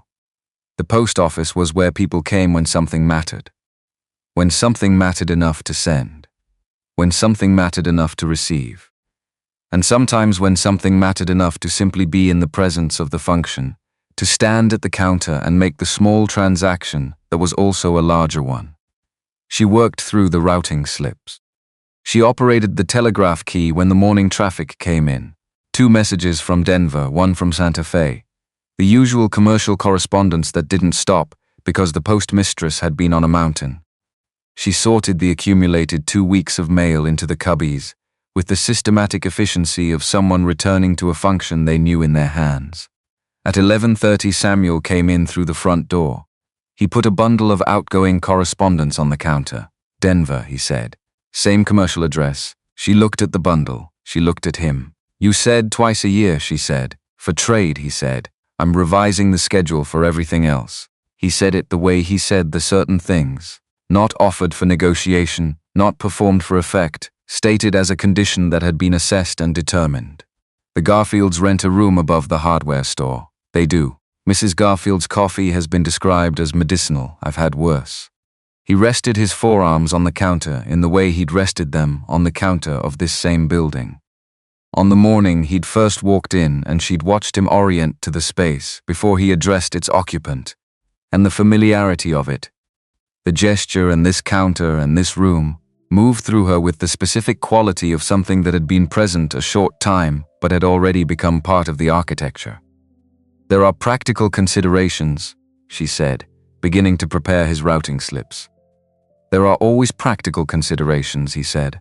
I've been navigating practical considerations since I was 22. I'm reasonably experienced.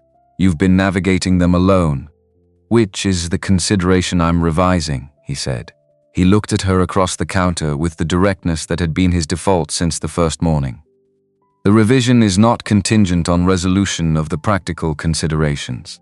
The revision is the prior decision. She finished the routing slip, held it out. Their hands were an inch apart across the oak surface. 2 o'clock at the church, she said. Carver needs our statements, I know. He took the slip. I'll be there. He went out. The bell chimed. She sat at the counter in the morning light of her father's post office and put her hands on the oak grain and felt the full weight of the day.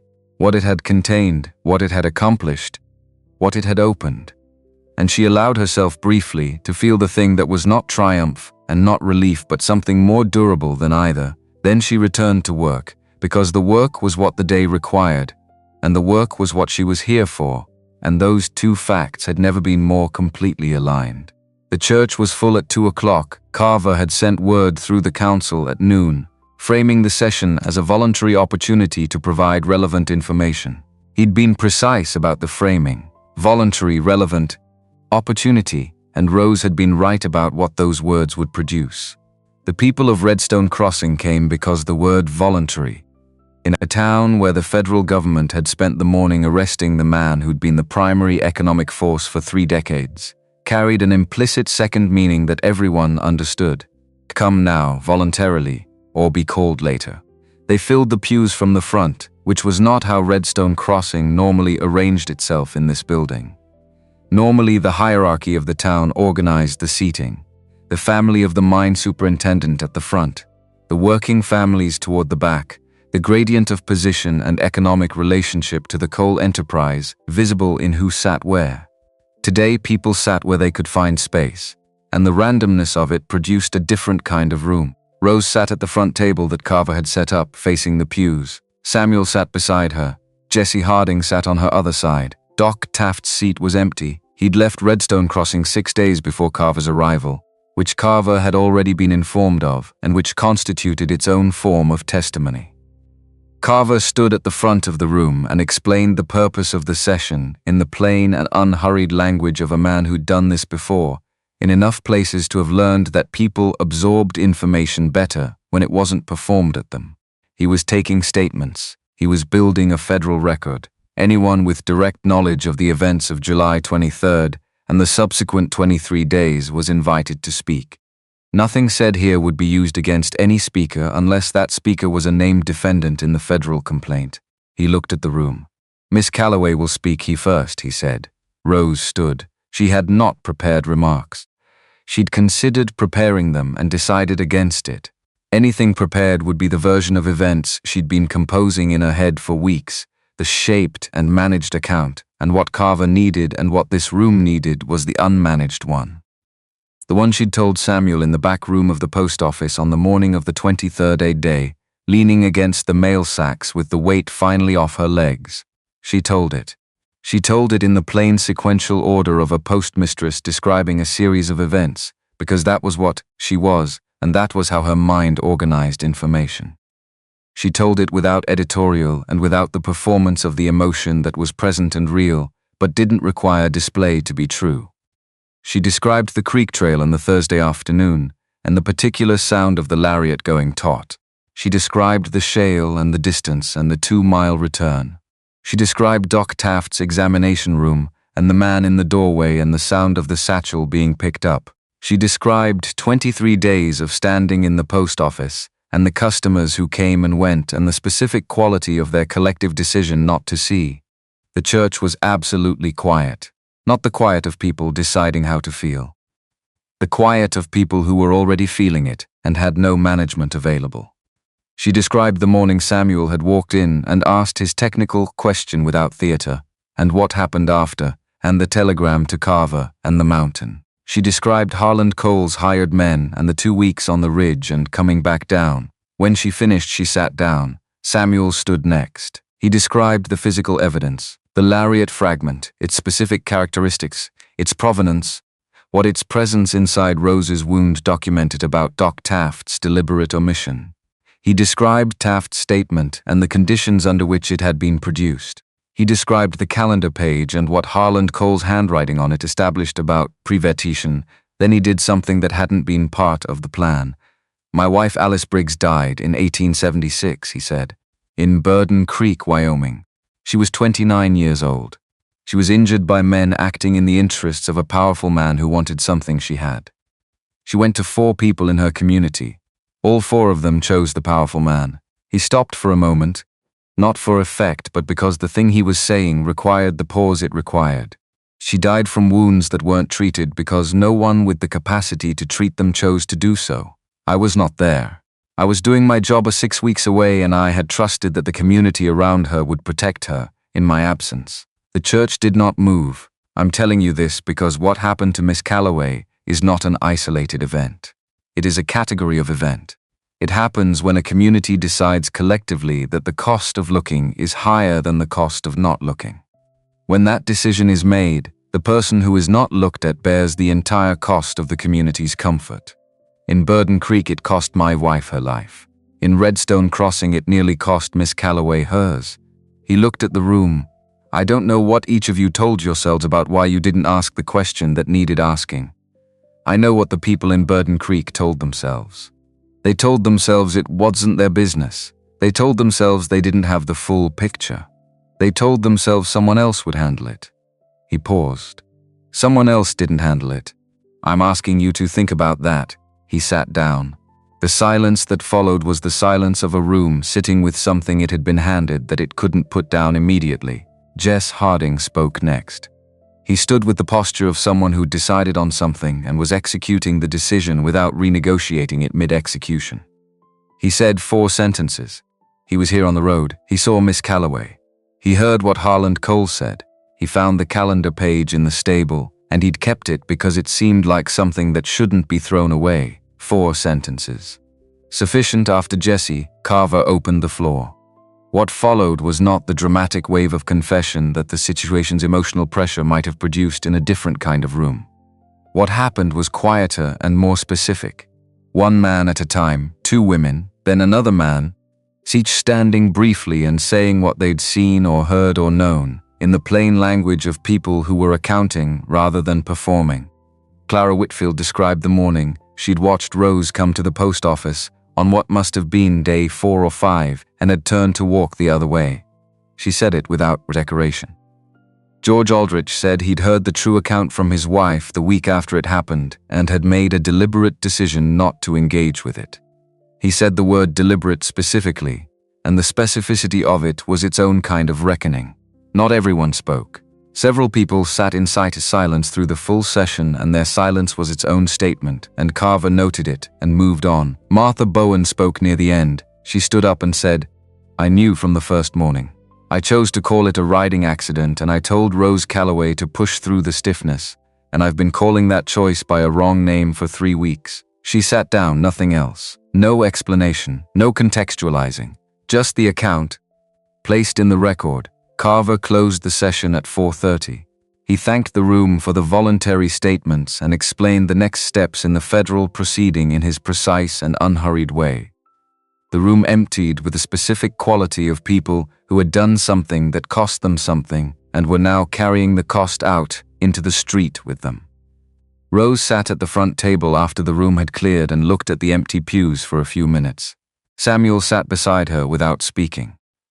The late afternoon light was coming through the church's western window at the angle that turned everything briefly gold before it faded, and the empty pews in that light had the quality of a space that had been used for exactly what it was built for. "Doc Taft," she said. "What about him? He left before Carver got here. He's not going to face a formal proceeding." "No," Samuel said. "He lost his license. He's going to spend the rest of his career being the doctor who falsified a report, and the board is going to follow him wherever he goes." A pause. "Some consequences are administrative rather than criminal. He sent a letter," Rose said, "before he left. It was in the accumulated mail at the post office this morning. Addressed to me. She'd found it in the cubbies when she was sorting the 2 weeks of held correspondence. Her name on the envelope in Taft's handwriting, the particular handwriting of a man who'd had good penmanship and had let it deteriorate. Did you read it?" "Not yet." She looked at the empty pews. "I'll read it when I'm ready to read it. I don't know when that is." A pause. "I think the fact that he wrote it matters. I think what he says in it will determine whether it matters more than that or less." Samuel nodded. Outside, Redstone Crossing was moving into its evening, the stamp mill beginning to wind down for the shift change. The particular quality of sound that the town made in the hour before supper, when the day's commerce was closing and the domestic life was opening. She'd heard that sound her entire life from inside the post office, from inside the building her father had built and filled with the function of connection, of information moving honestly between people who needed to send and receive the true things of their lives. She was going to keep hearing it. The weeks after Carver's session moved in the specific rhythm of aftermath. Not resolution exactly, because resolution implied a completion that the actual texture of events didn't support, but the beginning of the long process by which things that have been broken are assessed for what can be salvaged and what must be rebuilt. Harland Cole's formal indictment came down from the territorial court in Denver 12 days after Carver's arrival. The charges were assault with premeditation, conspiracy to obstruct justice, and interference with federal postal operations. His cooperation, which Carver had characterized to Rose as comprehensive if not enthusiastic, produced a specific accounting of every mechanism the Cole family had used to maintain its position in Redstone Crossing, the mortgage instruments, the economic leverage over businesses and livelihoods, the systematic cultivation of Marsh and Taft, and the various council members who'd made themselves available to be cultivated. The accounting was detailed enough to be useful and thorough enough to constitute its own kind of sentence, regardless of the formal one that followed. 20 years in the territorial penitentiary. The Cole family landholdings, which had been the instrument of the leverage, were liquidated through federal proceedings and the proceeds distributed to the legitimate debts they'd been used to create, including the Harding livery, which received its boarding fees in full with interest, and which Bernard Bowen's bakery mortgage was discharged from entirely, which was a consequence Rose had not anticipated, and which produced in her a complicated response that she sat with for several days before deciding it didn't change her assessment of what Martha had done. It changed her assessment of what Martha was trying to do, which was not the same thing and was worth distinguishing. Doyle Cole accepted a plea arrangement. He was 60, and his lawyers were good, and they were correct that 20 years was not survivable for a man of his age with his habits. and cooperation produced a modified sentence of 8 years and immediate resignation from all public positions and the formal forfeiture of his remaining property interests. He left Redstone Crossing on a Thursday morning in October, 2 deputies on either side, and the street was quiet when he went. Not the performed silence of a town watching its fallen patriarch with awe. The ordinary quiet of people going about their morning who happened to have nothing to say in that particular moment. Deputy Lyle Marsh resigned before the federal prosecutor's interview. The resignation was accepted, his badge was collected, and he was informed that accepting the resignation did not constitute immunity from the federal questioning that would follow. He cooperated fully with the federal questioning. He left for Kansas City the following month, and Rose heard nothing further about him. The Council of Redstone Crossing met in emergency session on the Wednesday after the arrests and spent 4 hours in documented disarray about the practical question of how to govern a town whose governance structure had been so thoroughly entwined with the coal enterprise that removing the coals left gaps in every committee and most of the formal processes. They emerged from the session with a provisional arrangement, and the specific chastened energy of people who had spent years assuming the infrastructure would always be there, and were now discovering what it actually consisted of. Rose was asked to attend 2 of the subsequent council sessions as a representative of the federal postal designation, which required her to sit at a table in the town hall, across from some of the same faces that had occupied the church pews during Carver's session. She sat there and did the work the function required, and she did not perform either forgiveness or resentment, and she gave the council the information they needed from the postal perspective, and she came back to the post office and operated the telegraph key and sorted the correspondence and did her work. This was, she found, the correct approach. Not because it required no effort, it required a specific kind of effort, the effort of continuing to engage with a community that had failed her, while holding simultaneously the knowledge of the failure and the determination not to be defined by it in either direction, not defined by bitterness and not defined by the performance of recovery. Just present, just doing the function. Samuel moved into the room above the hardware store on the 1st of October. Mrs. Garfield's coffee was indeed medicinal, a fact he reported with the specific understatement of someone describing a field condition. He kept his trade schedule, going up to the San Juans for the autumn pull and coming back down with the furs and the provisions and the particular unhurried quality of a man who now had a reason to come back that was additional to the commercial ones. He came into the post office most mornings, sometimes with outgoing correspondence, sometimes not.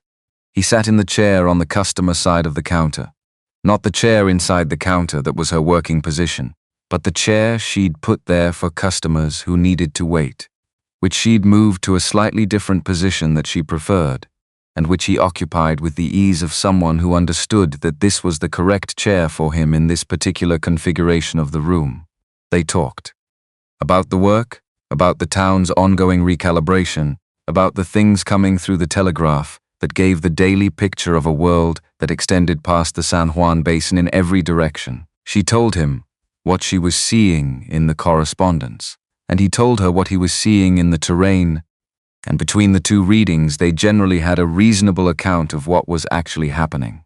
She read Doc Taft's letter in mid-October, on a Tuesday evening after closing when the post office was quiet, and she had the particular quality of attention that the letter required. It was 4 pages. He described, in the medical language she'd expected, but also in something more personal underneath it, what he'd seen when she'd come into his examination room, and what he'd done, and what he'd told himself about why. He described his son's debt and the mechanism of the threat and the specific sequence of choices he'd made in the moments when Doyle Cole had stood in the doorway of the examination room and looked at him.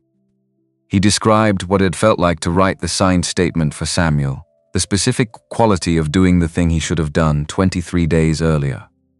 He described leaving Redstone Crossing and what he was going to do next, which was to go to a town in eastern Colorado where they needed a doctor and where nobody knew his history, and to do the work correctly and continue doing it correctly until the work itself became his record rather than the thing he'd done in one examination room on one Thursday in August. He didn't ask for forgiveness. He said he didn't expect it and wouldn't claim it if offered. He said he hoped she was well in the physical sense, meaning the wounds. And then he said he hoped she was well in the other sense too. And he knew the other sense was harder and took longer. And he was sorry he'd been part of the reason it needed to take longer at all. She folded the letter and put it in the bottom drawer of the supply cabinet. Not the false bottom drawer where her father had kept the deed. The regular bottom drawer, the one for things that were worth keeping but didn't require concealment. She wasn't ready to forgive Warren Taft. She might not reach ready.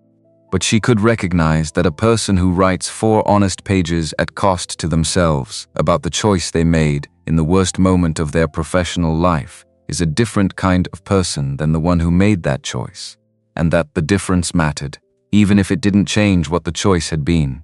Samuel was waiting outside when she locked the post office that evening. He had 2 horses, which meant he'd been planning to suggest a ride out toward the canyon before it got full dark, which was something they'd been doing on the evenings when the work allowed and the weather was right. She locked the door and came down the step and looked at the horses and at him. "Taft's letter," she said. "I know," he said. He'd seen it in the morning mail, and he'd known when she brought it into the back room that she'd read it that evening. "He's going to keep practicing medicine." "Yes, I think that's the right outcome," she said. "Not because he deserves it, because the alternative is a doctor who stops practicing because of shame, and the people in his next town need a doctor more than the shame needs to be satisfied." Samuel looked at her. "That's a generous reading. It's a practical reading," she said. "I've been spending a lot of time on the difference between the two." She took the reins of her horse. "My father would have said they're the same thing if you look long enough. Your father sounds like a man I would have wanted to argue with," Samuel said. "He would have loved it," she said. He thought people who didn't argue back weren't paying attention. They rode out toward the canyon in the October evening, the light doing the specific thing it did in Colorado at that hour and that altitude. Warm and low-angled and impossibly detailed, picking out every feature of the terrain with the particular clarity of late-season light that seemed to be paying its final respects to everything it touched before the winter came. The mountains stood in every direction. The stamp mill was winding down for the evening shift. Behind them, Redstone Crossing was going about the business of an ordinary Tuesday in October, which was, she thought about this, what ordinary felt like now. Ordinary felt like this. The town, the work, the evening ride, the man beside her who had revising his schedule and was not finished with the revision. It was not uncomplicated. The complications were real and would continue to be real. The council members who'd been in Cole's orbit and were finding their way to different positions. The town's economic structure that was reorganizing around the absence of the thing that had organized it. The people who came into the post office and managed their discomfort about her differently on different days. The ongoing presence of what had happened at Miller's Creek in the record of everything that followed it. But she was here. The post office was open. The designation was secure. The telegraph key was operational and the correspondence was moving, and the function that her father had dedicated his life to was continuing under her hands, which were steady and capable, and had sent the telegram that had changed the ground conditions of everything. That was the shape of it. Not a clean arc with a resolved ending.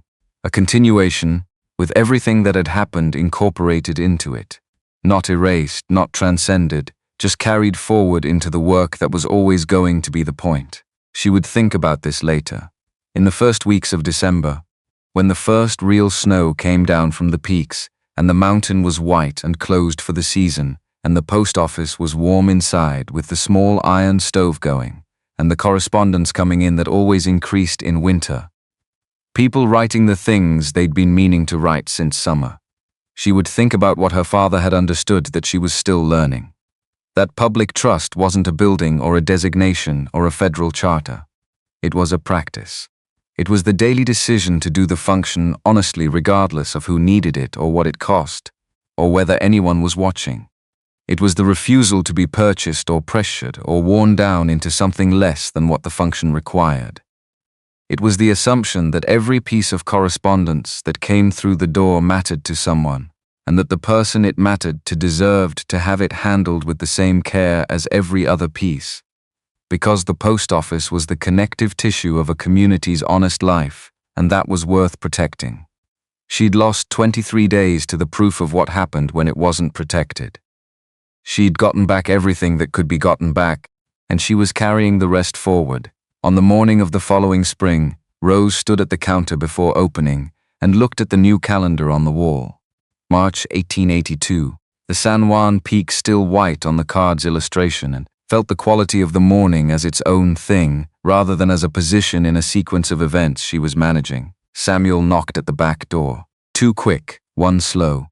She had the bolt off before the second knock finished, the motion of someone who knew the knock so well the body responded before the mind caught up. And he came in with coffee from Mrs. Garfield's above the hardware store. 2 cups, which he'd been bringing every morning since November, and set one on the counter beside her position and took his on the customer side. Snow off the pass yesterday, he said. The eastern approach is clearing. Another 2 weeks and the trail is clean enough to start the spring run. The spring run is now bringing things back up the mountain instead of only bringing you down, Rose said. There are things worth bringing both directions, he said, in the way of a man who had decided something and was living inside the decision. He picked up the morning's first incoming telegram from the pending tray and handed it across the counter with the ease of someone who'd been part of the daily operation long enough to know how it moved. She took it, began preparing the routing slip. Outside Redstone Crossing was starting its Tuesday, the stamp mill beginning its rhythm, the boardwalk filling with the morning traffic, the town that had failed her and was now doing the work of being better at itself, imperfectly, daily, because that was the only way anything was ever actually done. She thought about the dime her father had left in the bottom of the supply cabinet. She thought about the note under the counter, the one she'd carved in the last hour of the last day before she'd gone out the back door and up the mountain, small letters clear. If someone hurt you and no one will listen, stay. Say it again. Someone will come. She hadn't put her name on it. It wasn't for her. It was for whoever stood at this counter next, whoever found themselves in the position of holding a true thing in a room that was deciding not to hear it, a small piece of infrastructure, built to outlast the moment that required it. Her father would have understood. She stamped the routing slip, operated the key. The message went out into the wire and moved at the speed that had always seemed miraculous to her, south through the circuit toward Denver and wherever beyond, carrying the honest, ordinary information of a Tuesday in a Colorado mining town to the people who'd been waiting for it. The bell above the door chimed. The first customer of the morning came in for their mail. Rose looked up from the key and said good morning, and the day continued.